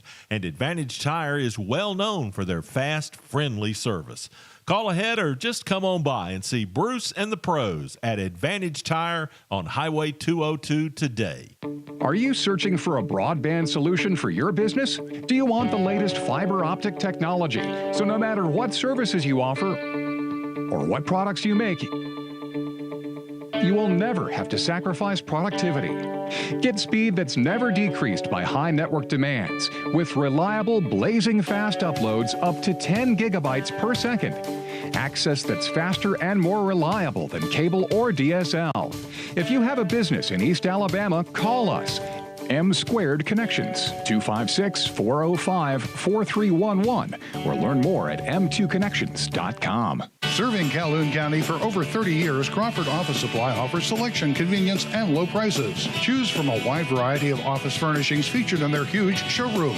With savings of 50 to 70% off scratch and dent items. You'll find it all from pens and paper to janitorial supplies at Crawford Office Supply, including on-site printing, all backed up by unmatched personal service and free delivery to local business.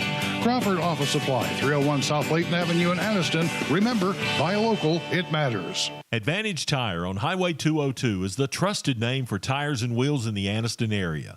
You'll find the best tire service around. Plus, they do brake work and alignments. It doesn't matter what you're driving, you'll find the best selection of tires or wheels to suit your needs at even better prices from local folks you've trusted for years. And Advantage Tire is well known for their fast, friendly service. Call ahead or just come on by and see Bruce and the pros at Advantage Tire on Highway 202 today. Talladega County Exchange has 4 locations to serve hunters and farmers: Talladega, Midstate Co-op in Columbiana, and St. Clair Farmers Co-op in Pell City and Asheville. We have a huge selection of hunting supplies as well as feed, seed, fertilizer, and chemicals. Our Pell City store is a certified Hoyt dealer and archery center, while Columbiana has a full-line small engine repair shop. So come by our quality co-op stores today and check out our down-to-earth values. You'll be glad you did. What's behind the CA? A world full of opportunities. Where are you now? Where are you going? Where do you want to be? These are all important in determining your path in life. More importantly, why be ordinary when you can be extraordinary? At Central Alabama Community College, you can be anything you wish to be. Don't put your future on hold and don't settle for less than excellence. We are Central Alabama Community College. Central to you. Central to your success. Time festivities continue here from Robertson Field tonight at White Plains High School. Now let's go down to the field and enjoy the halftime performance by the White Plains Blue Brigade Marching Band.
All right, the White Plains Blue Brigade Marching Band, a great performance here at halftime on senior night here at White Plains High School.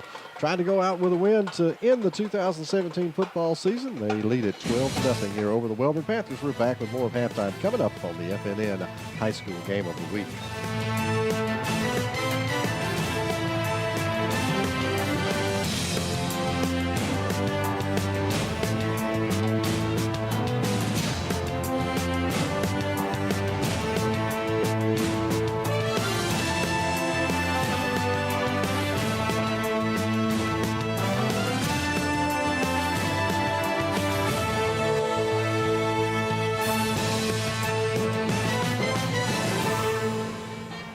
The Calhoun County Commission, made up of J.D. Hess, Tim Hodges, Fred Wilson, Don Hudson, and Lee Patterson, ask you to take a look at what Calhoun County has to offer. With our beautiful parks, neighborhoods, recreational facilities, historic sites, and museums, our citizens enjoy a high quality of life and strongly supports the arts. If you're considering expanding or starting a new business, take a look at what Calhoun County has to offer. You'll be glad you did. Your neighborhood Grub Mart is your one-stop shop for everything you need when you're on the go. Grub Mart features the best prices on Coke and Pepsi products and is home to the 99-cent bag of ice every day. And Grub Mart is your exclusive home for the popcorn bucket. Purchase yours for only $5.99 and then bring it in for free refills throughout the year. That's right, free popcorn for a full year. Your locally owned and operated Grub Mart, in business for over 75 years. Advantage Tire and Alignment on Highway 202 in Anniston is so much more than just a new tire and rim shop. There's not enough time in this ad to tell you all the many things they can do to help keep your car in tip-top shape. Advantage Tire uses ASE certified technicians, so you know any work done is top-notch. Bottom line, if it needs repaired or replaced, they can probably do the job and save you money. And when it comes time for new or used tires and rims, Advantage Tire and Alignment prices just can't be beat. Stop in and see Bruce and the crew today. Advantage Tire and Alignment. Are you searching for a broadband solution for your business? Do you want the latest fiber optic technology? So no matter what services you offer or what products you make, you will never have to sacrifice productivity. Get speed that's never decreased by high network demands with reliable, blazing fast uploads up to 10 gigabytes per second. Access that's faster and more reliable than cable or DSL. If you have a business in East Alabama, call us. M Squared Connections, 256-405-4311, or learn more at m2connections.com. Serving Calhoun County for over 30 years, Crawford Office Supply offers selection, convenience, and low prices. Choose from a wide variety of office furnishings featured in their huge showroom. With savings of 50 to 70% off scratch and dent items. You'll find it all from pens and paper to janitorial supplies at Crawford Office Supply, including on-site printing, all backed up by unmatched personal service and free delivery to local business. Crawford Office Supply, 301 South Layton Avenue in Anniston. Remember, buy local, it matters.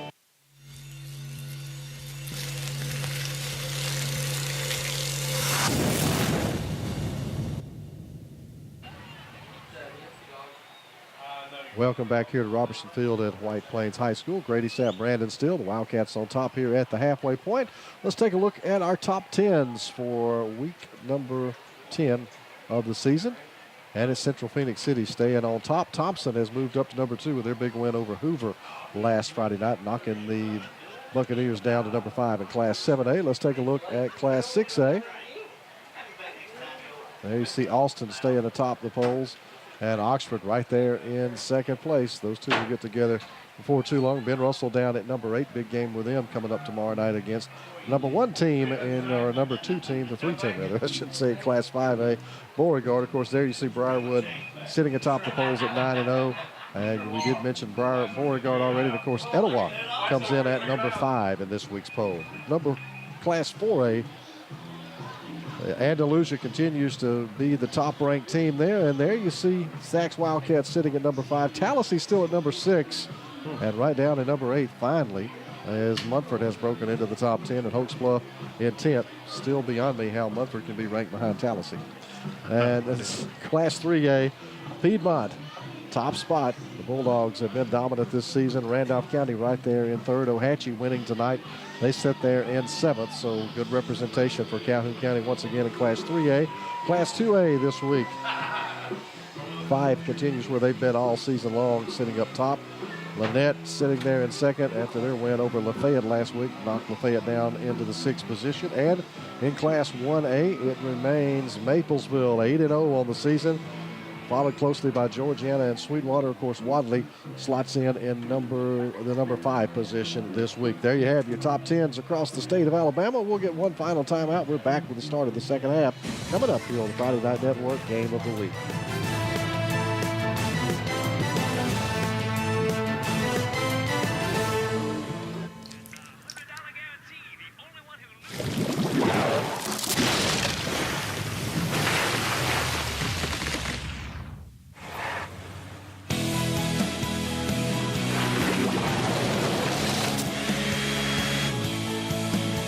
Life happens everywhere.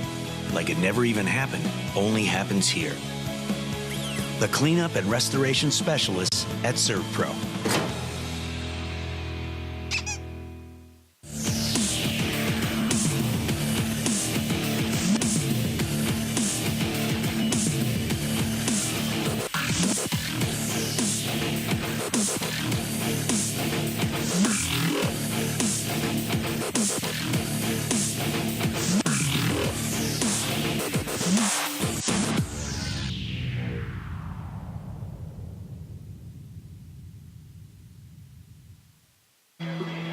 Just about ready to go from here at Robertson Field with our second half action. Grady Sapp alongside Brandon Steele. And Brandon, you know, back before the game started, we took a look at our keys to the game, and among those for White Plains was field position and not committing turnovers. And they certainly did both of those very well in the first half, and they have the lead. Yeah, they both did. No, I don't think there was any turnovers on either side. Don't beat yourself and play field position, which they've done, and make the home field matter. And they've lived up to expectations, you know. But what do you say if you're Walter Weber? What do you think the coach told the team? Well, they didn't accomplish any of the keys to the games. They didn't create any turnovers. They didn't create pressure on White Plains by scoring first, and they certainly didn't control the tempo. I think he's telling them, you know, it's still a 2-score game. You can win this with 2 scores. You've got to tighten up on defense and find a way to stop the run, and you've got to get the offense going, which they did late, but then mistakes down close to the goal line cost them again. So they've got to clean all of that up if they want to have a chance in this one. And White Plains will get the ball to start the third quarter because Wellborn won the toss and took the ball first to begin the game. Hey, look, we're going to Birmingham. Yes, we are. Headed over to Alexandria at Winona. That is round 1 playoff action, and we'll be there on Thursday night from Bell Culpacker Stadium in Birmingham. Looking forward to that matchup in Class 5A. It should be a good one. Yeah, we can take a road trip. So Wellborn will kick it off. White Plains will have a chance to extend the lead. Ked Harris will kick it deep now for the Panthers. Back deep for White Plains. Garrison Abbott is back there. Also, you've got number 18 back deep for the Wildcats. That is Jaden Harris, and there is the deep kick, and it's going to be taken by one of the upbacks looking for room. Back out across the 25 and out near the 30-yard line. So decent starting field position. Jaden Harris makes the return. First and 10 for the Wildcats there. My pen ain't working. You think I could go to Crawford Office Supplies and pick up some? You probably could. And, of course, we thank Crawford Office Supply for being our third quarter sponsor. Very clever there, Mr. Steele. Mike Spivey. That's who we see at Oxford. Down at Crawford Office Supply. Get me some ink pens. Gonna need it next week. Yeah, first and 10 for the Wildcats. Bannister will have Pat Harris alongside. That Wildcat running game really cranked up, especially throughout the second quarter, and dominated this football game. And they're going to run a misdirection, kind of an end around. And it's going to work for positive yardage out across the 35, near the 36-yard line, but pretty well defensed that time by Wellborn, as both are able to get a short gain. Yeah, Bozarth was trying to get something going there, and that misdirection kind of caught Wellborn off guard there a little bit. Linebackers were able to come up and make the play, but not before he picks up, looks like about 5 yards.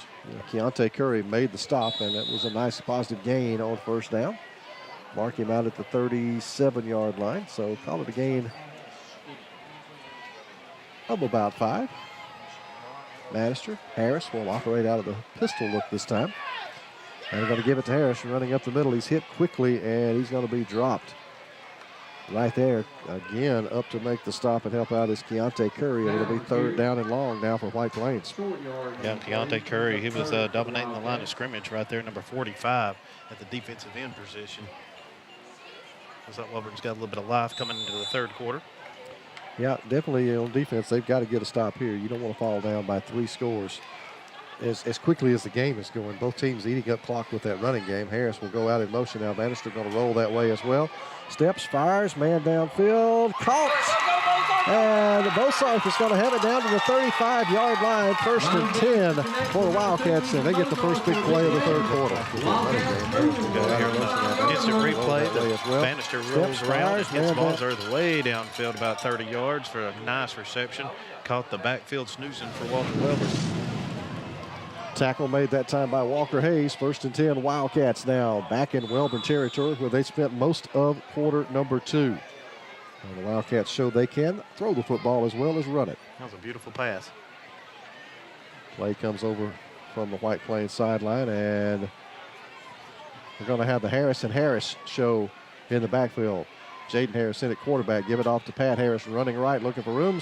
Sneaks back around the middle. Breaks a couple of tackles, and he's going to be down inside the 30-yard line. Gain of about 6. He's 2nd down coming up for the Wildcats. Once again, the offensive line for White Plains opening up a nice hole, and Harris doing a little spin move and picking up an extra 3 yards. 2nd down, looks like about 4. Harley Kendall made the stop that time for Wellborn. 2nd and 4 coming up for the Wildcats. Just underway here in the 3rd quarter. About 9:35 to go here in the 3rd. White Plains taking it to start the 3rd quarter. Here's Jaden Harris once again. He's going to keep it and bounces out. Stopped initially, and then he surges forward, and he'll be down close to his 1st down yardage on that 2nd effort. Jaden Harris on the carry. Close to that 1st down. He didn't have much right there. Run into his offensive line and bounced around and picked up an extra yard or 2. And he's going to be short. Curry up to make the stop as he's going to be about 2 yards short. 3rd down and a couple coming up for White Plains. Here come the Wildcats. Harris again at quarterback. And he again is going to keep it, trying to get outside. He's tripped, and that was a good play. Lay it on the ground. Reaching up and making the tackle that time, it was Logan Hill for Wellborn. Yeah, he was fixing to take out of there, and Logan Hill grabbed him by the shoelace there. And we got a penalty flag. 1st of the 3rd quarter. Paul Montgomery will give us the call.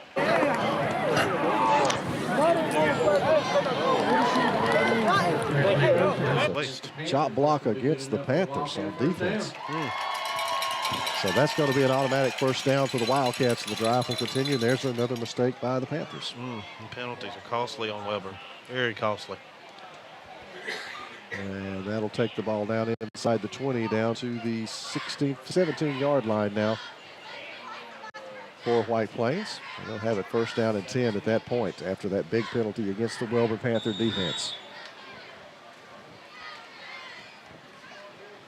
White Plains really looking to extend the lead and maybe take the fire out of this Wellborn Panther football team. We'll see if they're able to do that, and indeed if that happens, if they score. Harris will take the snap. Jaden Harris with it, running right, trying to cut, and he's going to lose yardage back to the 20-yard line. Yeah, Jaden looked a little confused on that handoff, and Harris on the carry. looks like we're having a little discussion down there with a white hat. Brings up 2nd down for the Wildcats. So it'll be a loss back out to the 20. So loss of almost 3. Call it 2nd and 13 for White Plains. And now Bannister trots back in at the quarterback position.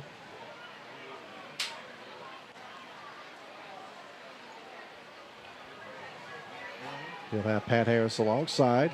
Shotgun look now for the Cats. Bannister, fake it to Harris, going to drop back, got pressure. Gets rid of it over for Harris along the sideline, and that's incomplete. And a good job by Ryan Bannister just getting rid of the football because he didn't have a lot of time. Yeah, Wellborn was coming in on him. I don't know why they've gotten away from running up the middle, but tried the little pass there and incomplete. So 3rd down And 13 for White Plains out at the Panther 20-yard line. Bannister and Harris continue to be the backfield combination. Let's see what White Plains draws up on this one. Pressure coming, blitz. Now going to drop it over. Middle screen is set up for White Plains, and what a great job of sniffing that out and dropping him is Jet Smith, who read that all the way. Yeah, Jet Smith, like you said, he read that one all the way, and 4th and long for White Plains. I don't know why they've gotten away from the run, but trying that little screen pass right there, and Jet was sitting there waiting on him. 7:16 to go now in the third quarter. White Plains has owned it for almost half the quarter.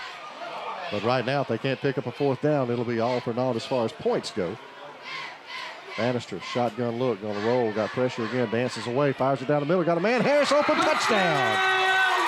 And there's a personal foul that's going to be called against Thomas with a late hit in the end zone. Pat Harris makes the catch, and White Plains has opened this one up to an 18-point lead.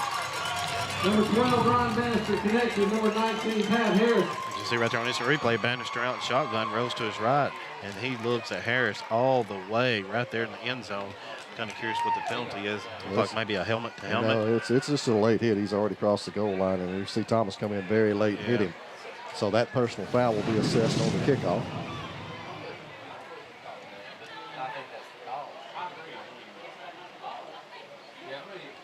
Here is Paul Montgomery with our official call. Personal foul.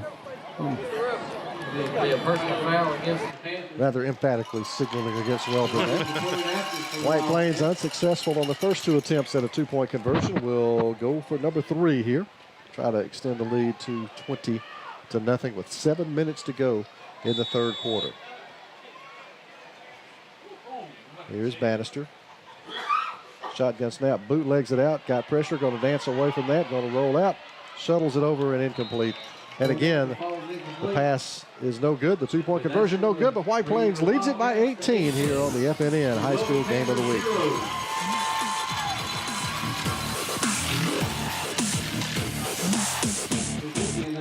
Hey, this is Coach Chris from Professional Apothecary, and we're your hometown team.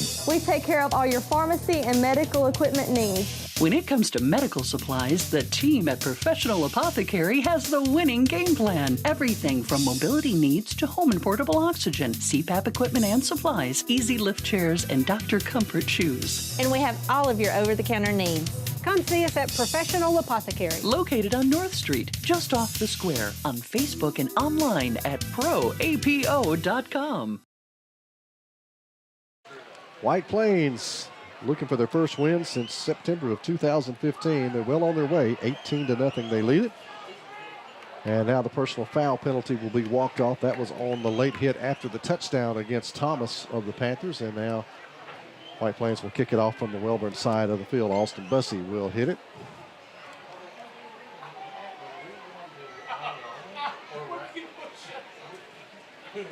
And Bussey ready to kick it deep. Kid Harris is back there. Also Thomas and Spinks, the deep men for the Wellborn Panthers. Here's Bussey moving on it. Kicks a line drive that Spinks will have and keeps his balance now, trying to cut back across the field. Now comes back up the middle. Fumbles the ball. I thought, nope, it must have been a shoe that came off. Wasn't the ball as he is tackled and stopped. And that's Jaden Harris who makes the tackle. Well, something popped out. Yeah, it had to be a shoe, I guess. Looked like the football, but it wasn't. Well, now what do you got to do if you're Walter Wellborn? Well, that's a good question, Brandon. I think score would be the simple answer. I mean, just you got to get something positive going on offense. You got to find a way to move the ball down. You got to have points. I mean, that's the bottom line right now.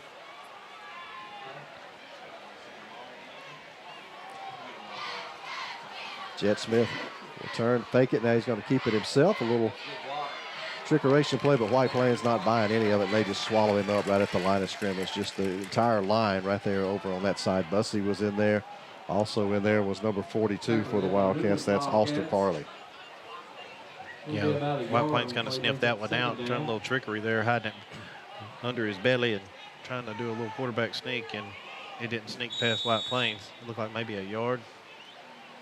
2nd down and 9.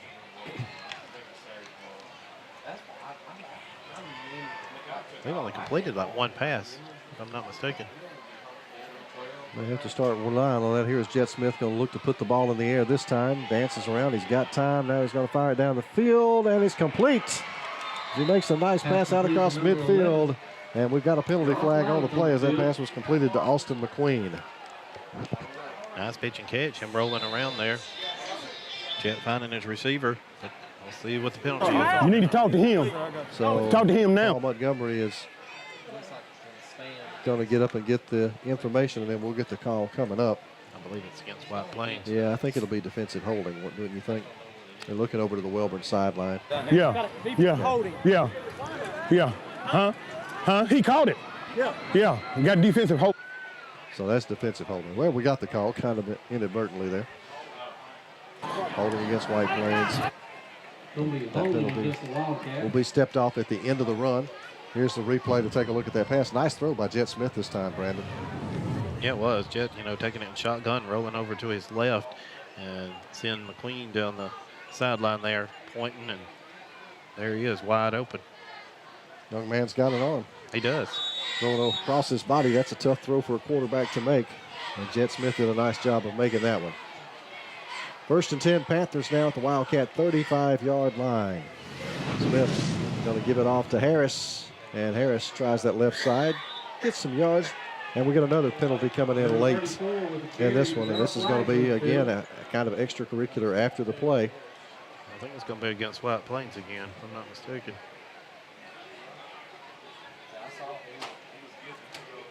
So Paul Montgomery will come along presently and tell us about this. It'll be a big penalty against one of these two teams. It's going against Wellborn, it looks like. A personal foul is the call against the Panthers. And my goodness, what a mistake. I know. Brandon. He's got some big momentum. You're down 3 scores and you make that mistake. You get the white team. You're going to play the first down. We've seen that on about 2 or 3 of their drives where they're doing some good things and get hit with a penalty. Yeah. That'll make it 1st and 20 now. Or 2nd and 20. Actually, that's a dead ball foul. So 2nd and 20 for Wellborn. All the way back out at the White Plains 46-yard line. Here's Smith running and looking like he's got an option. And looking now, he's like he's going to be taken down. And there could be a big hit there by White Plains. Ozark and company make the tackle. And there's a penalty flag, and we're going to get taunting and pushing and shoving after the play. Yeah, Riley Dalthard come busting through that line. Caught Jet. And that was a mistake by White Plains, I think, this time, Brandon. A little bit too enthusiastic. Yeah, I thought they might have even could have gotten them on the tackle. And this one's kind of getting chippy in a hurry here. It sure is. So officials continue to sort this one out as it's gotten chippy here in the last couple of minutes. We've had a personal foul penalty just a moment ago, and now we've got another one, and it's going to go against White Plains this time. Got personal foul. Good beat. And that's going to move the ball back down to much more manageable territory for Wellborn. It'll be 2nd down and about 5 yards, maybe 6 yards to go now for the Panthers. I guess it was the taunting after the tackle. Yeah. Now that should have been a dead ball foul afterwards, so it still should be 3rd down, I would think. That's what I was thinking. But they have not changed the yard marker.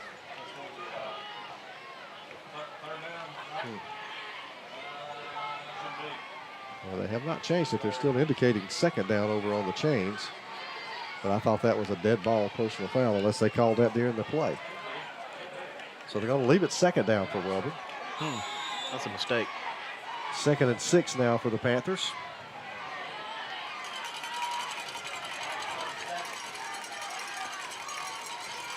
Firing it over, got it complete, trying to give up ground, and now he's going to be dropped right about the line of scrimmage as the pass was completed to Austin McQueen, but he gave up ground at 55 up to make the stop. Riley Dalthard for the Wildcats.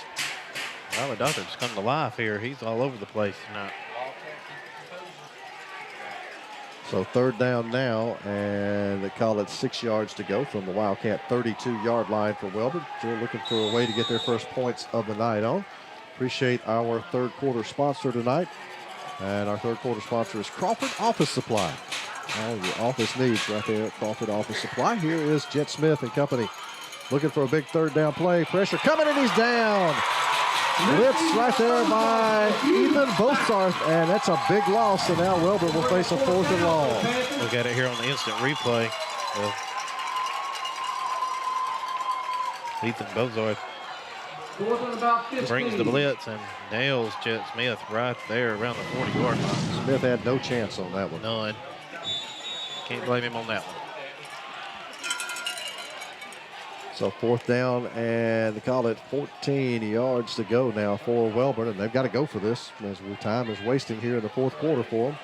Nope, they're going to kick it away.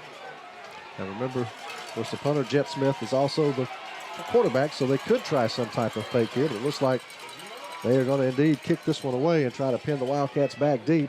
And the ball is going to hit, takes a nice Wellborn roll, and the White Plains will be pinned back inside their own 5 at the 4-yard line. 1st and 10 coming up for White Plains, but time is now the ally of the Wildcats.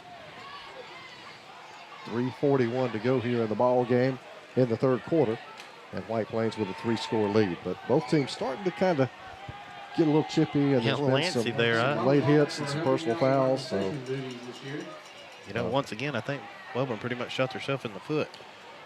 Yeah, they were moving and then saw it kind of go away.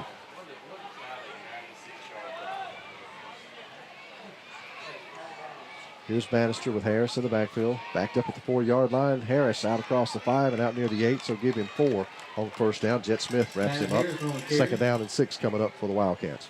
Jet Smith having a busy day out in that linebacker position. But the offensive front for White Plains, again, opening up some holes. You know, if it's not broke, don't fix it. You know, they're having success running up the middle. I don't know why they'd go away from it. I'd run it till you stop me. Yeah, absolutely. I'm with you there. It's worked all night long. And it also eats clock. I would not put it in the air. Bannister going to give it to Harris. Harris tried the middle of the field again and bounces it outside. Gets up close to the 10. That's going to be it. Thomas makes the stop at the 9. So it'll be 3rd down now and about 6 to go for the Wildcats. Yeah, I think Walter Wellborn's pretty much read and run all the way right now, so they're able to load the box and bring Thomas up there and use their linebackers. So possession down for White Plains. But you know, it's not the worst end of the world. If you don't pick up the 1st down here, you punt it away and play defense again. That's right. Just don't take any unnecessary risks down here in your own end zone. As Bannister dropped the snap, now he's going to roll out, puts it in the air. He's got Bosarth complete out across the 30 and out near the 36, 37-yard line, and a big play by Ryan Bannister. Nathan Bannister, he bobbles the snap there, rolls out to his right. Bosarth once again running down the sideline there. Pickup of about 30, 35 yards. So White Plains is out of the shadow of their own goal now, and just forget everything I said about not taking chances. Yeah. It was very effective. I think Wellborn kind of thought the way I did. Yeah, they did. So 1st and 10 for White Plains as they move it all the way out to the 36, and Wildcats now can keep the drive moving. With 1:56 remaining in the 3rd quarter, got a good chance here to finish out the 3rd quarter with the football. Bannister going to hand it on the end around and got some blocking, cuts it back up and trips and goes down. And that was Abbott. Looked like he had a big gain coming and just gets tripped up as he comes across the 40 out to about the 42. So gain of 6 though, 2nd and 4 coming up for White Plains. Yeah, Jake Spivey running in front of him there, throwing some nice blocks. If he hadn't got tripped up, might have picked up the 1st down.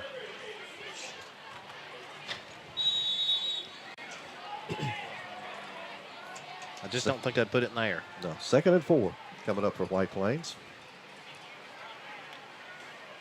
Taking their time. Harris will line up in the pistol behind Bannister. Going to get the carry.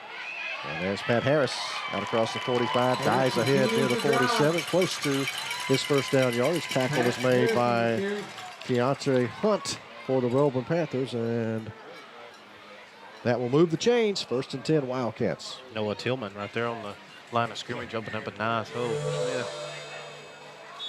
for Harris. Final minute of the third quarter now. Don't forget, next Thursday, Winona hosts Alexandria. We'll be there for the first round action. Let's see the Valley Cubs. Bannister going to give it to Harris. Right up the gut again off that right tackle side. Breaks that initial contact and runs across midfield.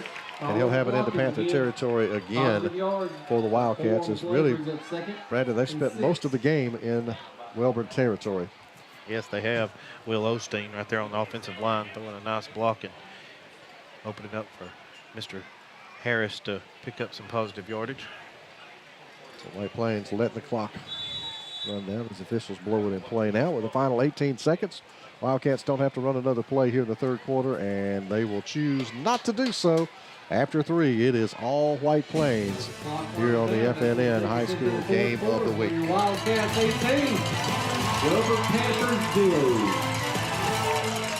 The Calhoun County Commission, made up of J.D. Hess, Tim Hodges, Fred Wilson, Don Hudson, and Lee Patterson, ask you to take a look at what Calhoun County has to offer. With our beautiful parks, neighborhoods, recreational facilities, historic sites, and museums, our citizens enjoy a high quality of life and strongly supports the arts. If you're considering expanding or starting a new business, take a look at what Calhoun County has to offer. You'll be glad you did. Are you searching for a broadband solution for your business? Do you want the latest fiber optic technology? So no matter what services you offer or what products you make, you will never have to sacrifice productivity. Get speed that's never decreased by high network demands with reliable, blazing fast uploads up to 10 gigabytes per second. Access that's faster and more reliable than cable or DSL. If you have a business in East Alabama, call us. M Squared Connections, 256-405-4311, or learn more at m2connections.com. Your neighborhood Grub Mart is your one-stop shop for everything you need when you're on the go. Grub Mart features the best prices on Coke and Pepsi products and is home to the 99-cent bag of ice every day. And Grub Mart is your exclusive home for the popcorn bucket. Purchase yours for only $5.99 and then bring it in for free refills throughout the year. That's right, free popcorn for a full year. Your locally owned and operated Grub Mart, in business for over 75 years. White Plains will open the fourth quarter where they spent most of the night in Wellborn territory. First down and 10. Or second down, I should say, and 6. And this time the end around does not work. And reading that and blowing it up in the backfield was Bailey Neely as they tried that again. And again, Abbott had trouble getting any positive yardage. Yeah, it blew up all right. Big time. They was right there in on it. 12 for the Wildcats. So that's a loss of 6, make it 3rd and 12 now coming up for White Plains, back on their side of midfield. I don't think I'd get fancy here. I think I'd just eat the clock, run it up the middle, and pick up my first win. Shout out to our senior moms tonight. Remember, this drive started back at the White Plains 4. Here for our senior moms. Wow, it's noisy. Wish I had some earplugs. I bet you I could get them at Alabama Safety Products. Here is the snap and the give to Harris, just going up the middle and bouncing off tacklers, and he's going to be stopped short of midfield. And it'll be punting time now for White Plains as the stop made that time by the Panthers' Logan Brooks.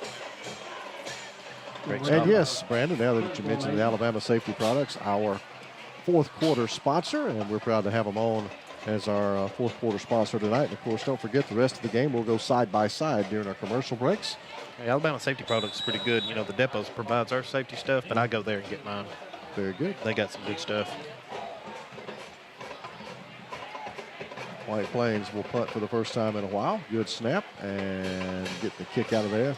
High and relatively short, but it will take a White Plains bounce and it'll roll down inside the 25 to about the 21-yard line. So getting a nice roll that time off the kick was Isaiah Scott. 1st and 10 for the Panthers now. To not break tonight, comes back out on the field. But yeah, they got safety goggles, earplugs, hard hats. They got all kinds of safety equipment, safety shoes, you name it, they got it. It's real stylish too. Real stylish? Yeah, I got to look good if I'm going to work for the government, right? Absolutely. 1st and 10, Panthers. Jet Smith will have Curry in the backfield alongside. Trips over to his left this time. The Panthers looking to spread it out. And looking right is Smith. He's going to roll out. He's going to fire it, and he fires it too far as it'll go out of bounds, and it'll bring up second down and 10. Yeah, I think most of his he's going to be in a passing situation, but right there his receiver just wasn't able to get open and just overthrew him out of bounds. Bad thing about it is if you don't complete some passes, you're going to turn the ball over and give it to White Plains. Yep, that's true. You've got to throw the ball right now. You got Wellborn, you've got to get something quick. I mean, you're not going to get that many more possessions in this football game, and you got to have 3 scores, so you got to find a way to get the ball down the field.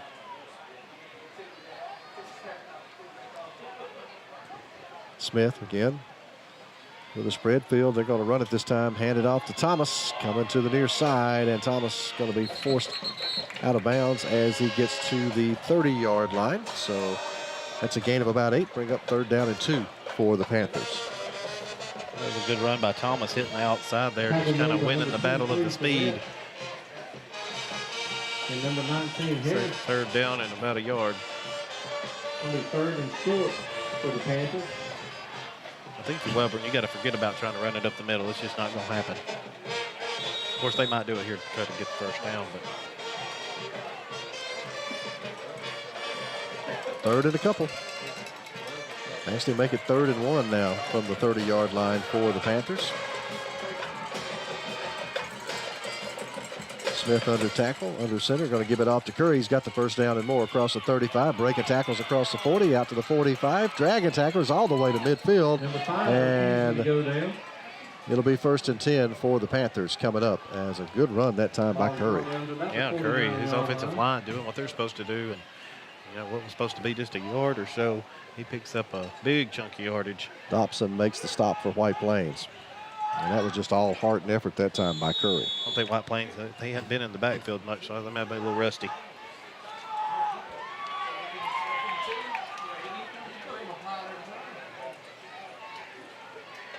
Here's Smith rolling to his right, got pressure, fires it down the field, tipped, and almost intercepted by White Plains. His intended target that time was Dylan Grubbs. It'll be 2nd down and 10 coming up. Yeah, just off the fingertips of Grubbs, but like you said, they got in a passing situation. Check out the scroll across the bottom of the screen for the playoffs pairings coming up next week. We're running that through the second half, or through the 4th quarter here. It's finally a little clearer, isn't it? Yeah, it's just about settled, all of it. 2nd and 10 now for the Panthers. Trying to get something effective offensively tonight. Ball is on the ground, a low snap, and the handoff is still made, and it's going to be a positive play. Thomas with a big run. He's going to have it down inside the 40, 1st down. Jaden Harris will make the stop, but I don't know if that was planned or not, Grady. I but, don't think so. It was a snap, and it rolled to Jet, and he was able to give it to Thomas, and he rolls around to the outside and picks up a 1st down. Yeah, got 12 yards on that carry, so 1st and 10 for the Panthers. Then you put that in the playbook. That worked effectively there, didn't it? Sure did.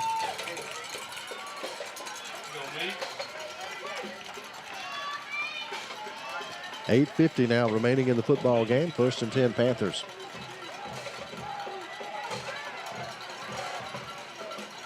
Smith looking, tipped, and knocked away. Pass will be incomplete. Jake Spivey knocking it down. 2nd and 10 coming up for Wellborn. Doing what you're supposed to do in a passing situation, get them hands up. Don't see that enough in high school ball. You see it in college, but not high school, and that's a very effective. Yeah, if you can't get there, get the hands up. Yeah. 2nd and 10 now for Wellborn.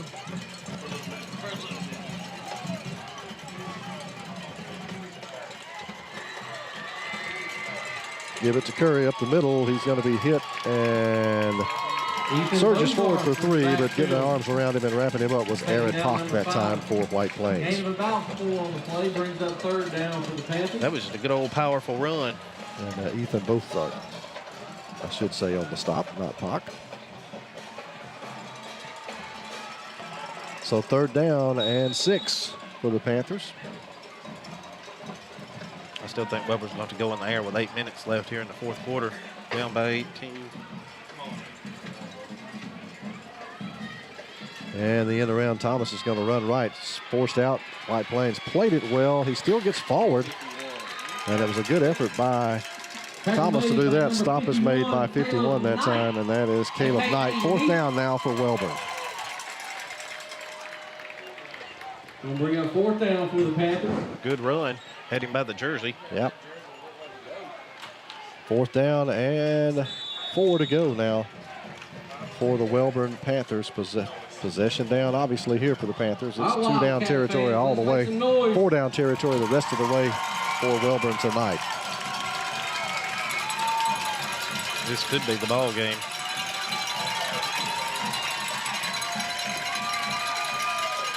Fake it to Harris. Smith's got time, going downfield, got Thomas, tripped and incomplete. Looked like they got their feet tangled up, and I think that was inadvertent contact, and White Plains will take over. The official's opinion, inadvertent on that. Led by that strong offensive line, come back out on the field. Good play by White Plains. Actually had him covered pretty good. Yeah, their feet got tangled up. He was going for the ball, I think. I think that's a good no call by the officials. You just can't tell that every single time. That's what he's explaining to Jeff down there on the sideline. He's not happy. Tough year for Coach Smith and the Panthers. A young football team, and it's been a struggle this year, but it's going to get better. Yeah, I'm afraid it is.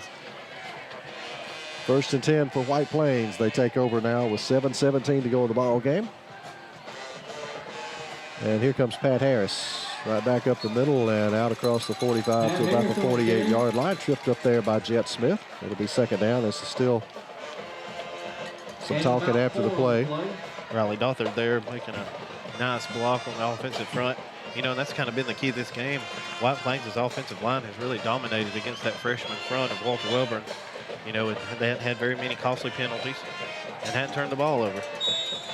Been a complete night for the Wildcats thus far. And starting to look more and more like a win for White Plains. Never thought I'd hear you say that. How long has it been? You say the statistics. September of 2015. Goodness gracious. 2nd down for Harris and company. Going up the middle, stays on his feet and rolls to a 1st down. Number 19, Bear crawling to a Wildcat. 1st down. That was a nice run by Pat Harris, you know, and that sets the tone for this game because you can tell White Plains wants this more than Wellborn. Yeah, they came in here prepared and ready, and they have been, from the opening whistle, have played tough. Really good defensive performance and a great offensive performance tonight for White Plains. They just don't, well, Wellborn's been into it tonight. Penalties. It's been costly. White Plains will keep that clock rolling with that 1st down pickup. When you have a run like that, that means you want it. Give it to Cut it up. White Plains, and that'll be Bozarth. Bozarth cutting it up between the tackles. Going to get about 8 yards or so on that carry. 2nd down and short coming up. We've got 2nd and 2 for the Wildcats. Barbecue Balls, mobile catering. You know, they got the little truck. They can come out and bring you barbecue to you. Sure can. Anybody that's out and about in Calhoun County, they've seen it. They've seen it out there. I've smelled that barbecue many times. That's some good stuff. 2nd down and 3 now for White Plains, and they continue to milk that clock down just as far as they can. Did you see Ballsarth running that? He had both arms around that ball. He is not going to cough it up. Nope. Now we're going to have a whistle, and we're going to have a timeout taken by Wellborn. White Plains on top, 18-0. We go side by side here on the FNN Network. Welcome back to Town & Country Ford's Car Central. Our top story, Town & Country's Pell City grand opening continues. Find grand opening specials at Bessemer and our brand new Pell City store. F-150s are up to $12,000 off. Buy one starting at $21,990. Fusions start at $17,990 and Escapes just $18,990. Now that's a loaded lineup. Big town selection, low country prices. Town & Country Ford, Bessemer, and our brand new Pell City store. Talladega County Exchange has 4 locations to serve hunters and farmers: Talladega, Midstate Co-op in Columbiana, and St. Clair Farmers Co-op in Pell City and Asheville. We have a huge selection of hunting supplies as well as feed, seed, fertilizer, and chemicals. Our Pell City store is a certified Hoyt dealer and archery center, while Columbiana has a full-line small engine repair shop. So come by our quality co-op stores today and check out our down-to-earth values. You'll be glad you did.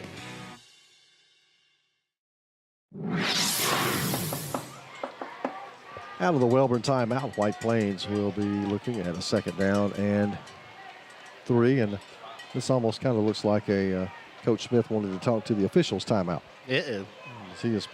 He's still mad about that no pass interference call.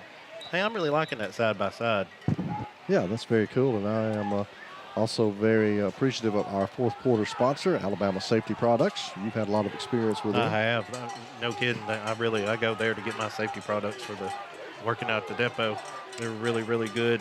Yep. As soon as you walk in the door, the staff helps you right out. Yeah, earplugs, eye safety glasses, shoes, they got it all. Tracy and the girls will take good care of you. Go by and see them. Here's the give to Pat Harris, and he's going to have it down to the 45-yard line. That's going to be just shy of the needed yardage for his first down, so it'll be 3rd and very short for White Plains coming up. He is running with some authority. Yes. I don't know what he needed to get to 1,000 for the season. We got a personal foul, a face mask on White Plains on that play. What? So that's going to back the Wildcats up 15. Flags on the play. Didn't see the line. Personal foul. Face mask. Face mask against the Wildcats. So that's going to back White Plains all the way up to their own 39-yard line. It'll be 2nd and 16. Has there been any turnovers? I don't think there has there? On No, either team? No, neither team has turned the ball over tonight. I think that's the first time we've done a ball game this year with no turnovers. Yeah, I think you're right. Call it 2nd and 17 now for White Plains.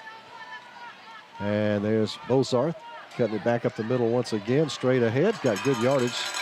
Back out near the 49-yard line, and it'll be 3rd down.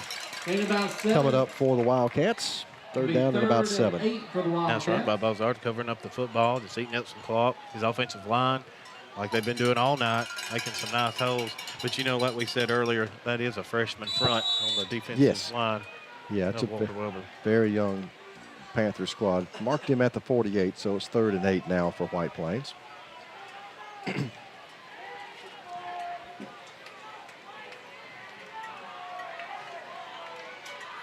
And once again, it's Harris coming to the right side and spins out of a tackle, keeps the legs moving, and he's going to be down short of his first down by a couple. Number 19, Pat Harris on the carry. And it'll bring up 4th down. Jet Smith is in there on the tackle.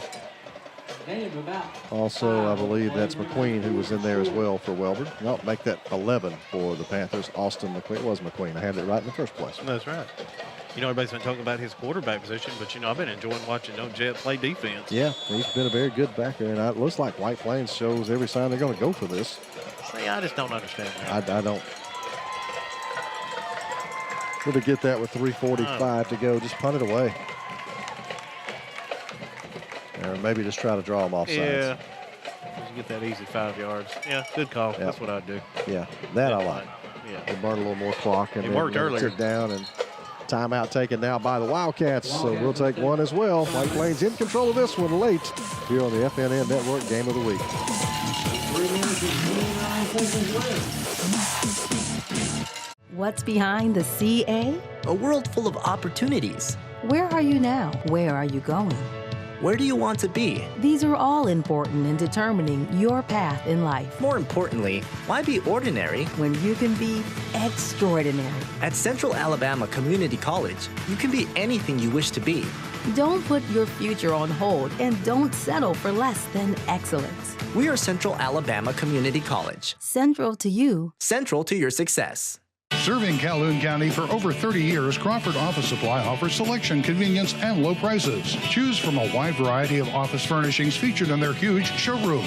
With savings of 50 to 70% off scratch and dent items. You'll find it all from pens and paper to janitorial supplies at Crawford Office Supply, including on-site printing, all backed up by unmatched personal service and free delivery to local business.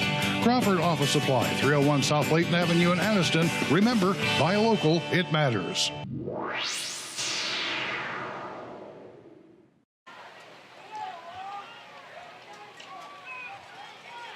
And Pat Harris will have the first down as White Plains indeed goes for it on 4th down.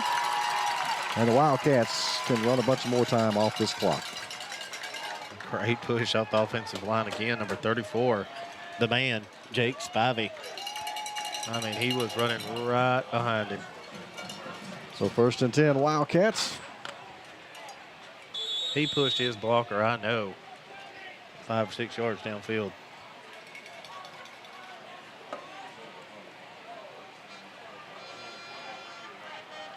Well, I'm excited about our sponsors tonight. Well, they're the ones I actually use. Alabama Safety Products, Crawford Office Supply, and Advantage Tire. I use all of them. That's good. We've got a good group of them tonight. 3 minutes to go. White Plains with a 1st and 10. Bozarth running the ball. Hesitates, goes back up the middle, finds a hole, and Bozarth runs down to the 30-yard line before he's dragged out. Between the tackles for positive yards. And that'll be another 1st down and 10 for White Plains. That time the stop made by Walker Hayes. Bozarth, he's just a 10th grader. Running hard tonight. He is. And it looks like left side, right side, it don't matter what side. White Plains is blocking up front, and that has showed through the entire ball game. Yeah, very dominant performance by the Wildcats tonight.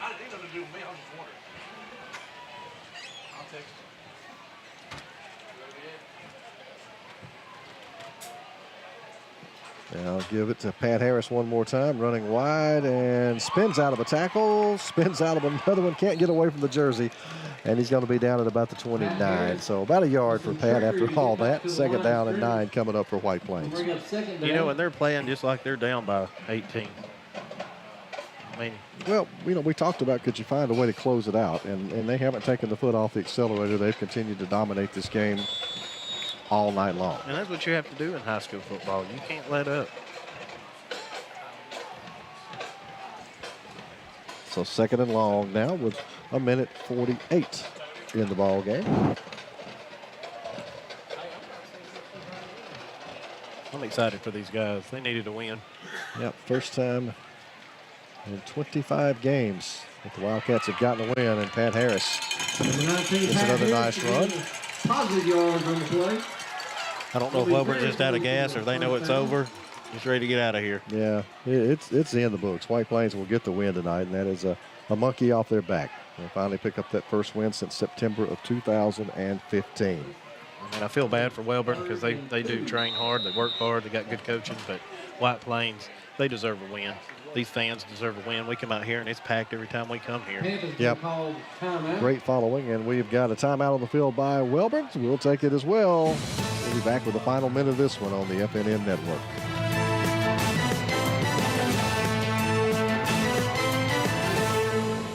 Step into the offices of J. Britt Middlebrook CPA, where you'll find professional one-on-one service for business and individual clients. In this ever-changing tax and economic climate, you can count on receiving the expert advice you need. J. Britt Middlebrook works hard to provide every client what they need to meet all deadlines. Tax season will be here soon. For all your accounting service needs, call or stop by at 1913 Berry Street in Oxford. That's J. Britt Middlebrook, CPA. Forsyth Builders are passionate about what they do. A full-service contracting firm, Forsyth handles a variety of jobs, including industrial, commercial, renovations, and new construction.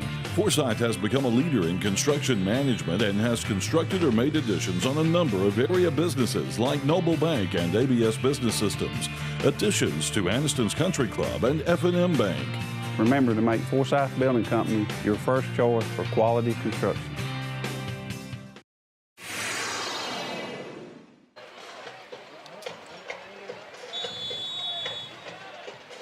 Out of the Wellborn timeout, White Plains will have it 3rd down and short. Give it to Harris. Why not?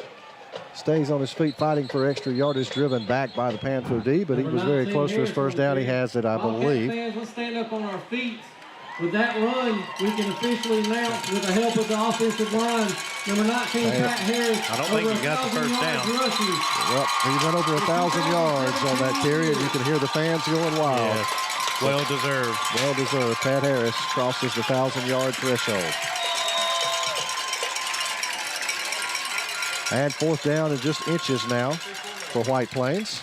If they can inch this one ahead, they can go ahead and officially run this thing out as the clock rolls with about 20 seconds to go in this one. Just a sneak by Bannister. He's going to have his first down and more And with that, White Plains doesn't have to run another play, and they pick up the first win of 2017 and the first win since 2015 if there are no penalty flags. And we've got a stoppage there by the officials and a timeout taken by White Plains. So we'll take another timeout as well here on the Friday Night Network.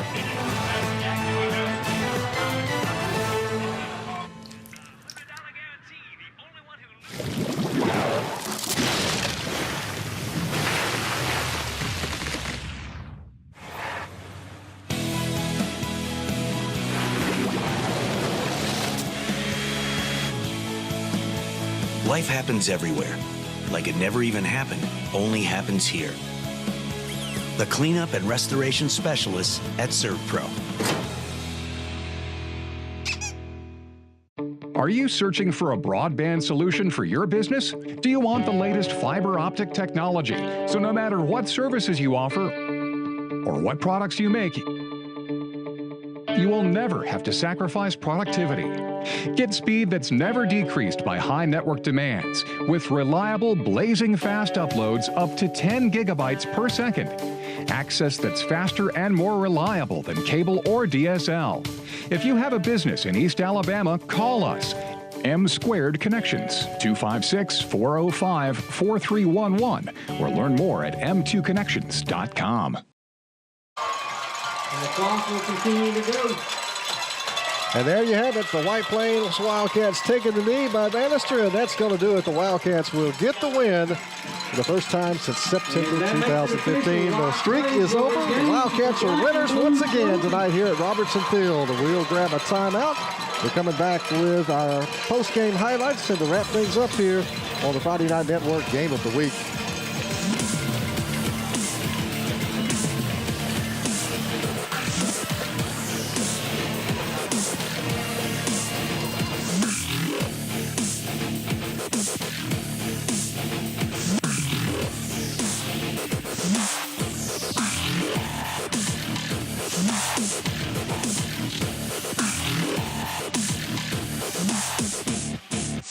The Calhoun County Commission, made up of J.D. Hess, Tim Hodges, Fred Wilson, Don Hudson, and Lee Patterson, ask you to take a look at what Calhoun County has to offer. With our beautiful parks, neighborhoods, recreational facilities, historic sites, and museums, our citizens enjoy a high quality of life and strongly supports the arts. If you're considering expanding or starting a new business, take a look at what Calhoun County has to offer. You'll be glad you did.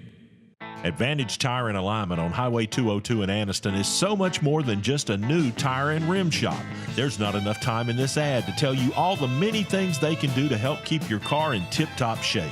Advantage Tire uses ASE certified technicians, so you know any work done is top-notch. Bottom line, if it needs repaired or replaced, they can probably do the job and save you money.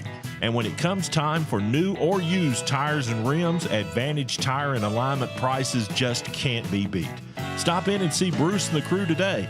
Advantage Tire and Alignment. Hey, this is Coach Chris from Professional Apothecary, and we're your hometown team. We take care of all your pharmacy and medical equipment needs. When it comes to medical supplies, the team at Professional Apothecary has the winning game plan. Everything from mobility needs to home and portable oxygen, CPAP equipment and supplies, easy lift chairs, and Dr. Comfort shoes. And we have all of your over-the-counter needs.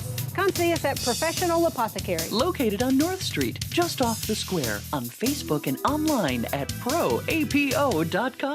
Serving Calhoun County for over 30 years, Crawford Office Supply offers selection, convenience, and low prices. Choose from a wide variety of office furnishings featured in their huge showroom. With savings of 50 to 70% off scratch and dent items. You'll find it all from pens and paper to janitorial supplies at Crawford Office Supply, including on-site printing, all backed up by unmatched personal service and free delivery to local business. Crawford Office Supply, 301 South Layton Avenue in Anniston. Remember, buy local, it matters. What's behind the CA? A world full of opportunities. Where are you now? Where are you going? Where do you want to be? These are all important in determining your path in life. More importantly, why be ordinary when you can be extraordinary? At Central Alabama Community College, you can be anything you wish to be. Don't put your future on hold and don't settle for less than excellence. We are Central Alabama Community College. Central to you. Central to your success. Griffin Laser Engraving in Lincoln is your authorized local dealer for personalized Yeti products. Get your Yeti customized for your team, a business, or a special event. Your color, graphics, even photos. At Griffin Laser Engraving, we make it the way you want it. Order just one or hundreds, and you'll find a full line of Yeti coolers and accessories on hand, even the hard-to-find items. Nationally recognized, but right here at home in Lincoln for quality awards, trophies, powder coating, and personalized Yeti items, Griffin Laser Engraving.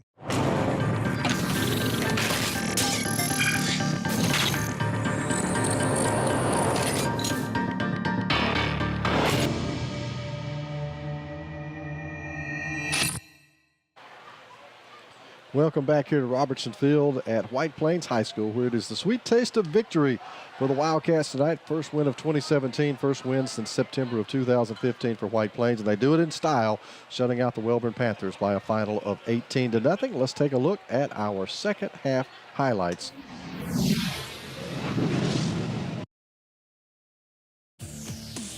Bannister going to roll that way as well.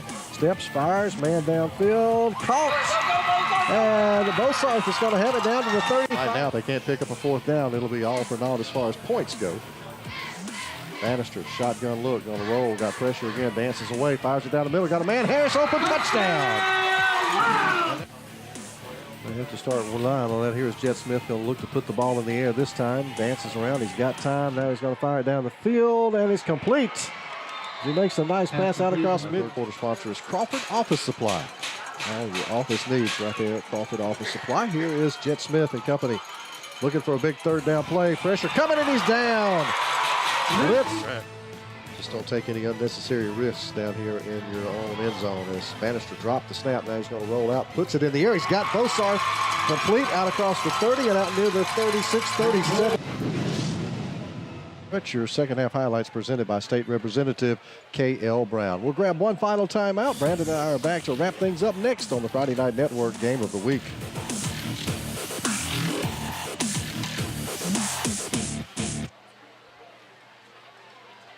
Are you searching for a broadband solution for your business? Do you want the latest fiber optic technology? So no matter what services you offer or what products you make, you will never have to sacrifice productivity. Get speed that's never decreased by high network demands with reliable, blazing fast uploads up to 10 gigabytes per second. Access that's faster and more reliable than cable or DSL. If you have a business in East Alabama, call us. M Squared Connections, 256-405-4311, or learn more at m2connections.com. Daffron Auto Salvage in Pell City is where you'll find over 30 acres of automotive salvage, plus a warehouse full of quality parts for almost any need. Just call ahead and tell us what you're looking for. At Daffron Auto Salvage, you'll find it all. Engine parts, transmissions, rear ends, radiators, suspension, body parts, auto glass, even tires and wheels. You'll also get fast, friendly service. It's been that way since 1965. Don't pay too much for parts. Think used first. Daffron Auto Salvage, 793 Old Cold City Road in Pell City. Talladega County Exchange has 4 locations to serve hunters and farmers: Talladega, Midstate Co-op in Columbiana, and St. Clair Farmers Co-op in Pell City and Asheville. We have a huge selection of hunting supplies as feed, seed, fertilizer, and chemicals. Our Pell City store is a certified Hoyt dealer and archery center, while Columbiana has a full-line small engine repair shop. So come by our quality co-op stores today and check out our down-to-earth values. You'll be glad you did. Welcome back to Town & Country Ford's Car Central. Our top story, Town & Country's Pell City grand opening continues. Find grand opening specials at Bessemer and our brand new Pell City store. F-150s are up to $12,000 off. Buy one starting at $21,990. Fusions start at $17,990 and Escapes just $18,990. Now that's a loaded lineup. Big town selection, low country prices. Town & Country Ford, Bessemer, and our brand new Pell City store. Hey, this is Coach Chris from Professional Apothecary, and we're your hometown team. We take care of all your pharmacy and medical equipment needs. When it comes to medical supplies, the team at Professional Apothecary has the winning game plan. Everything from mobility needs to home and portable oxygen, CPAP equipment and supplies, easy lift chairs, and doctor comfort shoes. And we have all of your over-the-counter needs. Come see us at Professional Apothecary. Located on North Street, just off the square, on Facebook and online at proapo.com. The Calhoun County Commission, made up of J.D. Hess, Tim Hodges, Fred Wilson, Don Hudson, and Lee Patterson, ask you to take a look at what Calhoun County has to offer. With our beautiful parks, neighborhoods, recreational facilities, historic sites, and museums, our citizens enjoy a high quality of life and strongly supports the arts. If you're considering expanding or starting a new business, take a look at what Calhoun County has to offer. You'll be glad you did.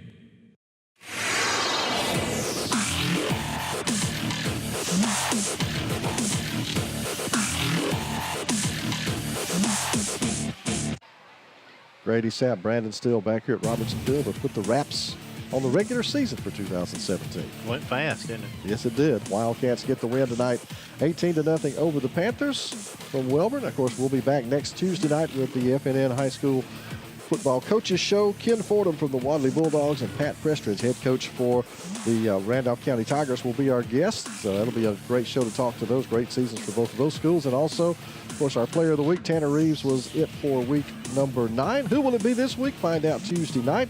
And, of course, congratulations to Tanner Reeves from Munford for our Week 9 Player of the Week. And also, next Thursday night, we'll open the postseason with our live coverage of Alexandria at Winona, Class 5A Round 1 from Bell Culpepper Stadium over in Birmingham. That's it for tonight. For Jim Jacobs, for my partner Brandon Still, for the entire crew, I'm Grady Sapp. Good night, everyone.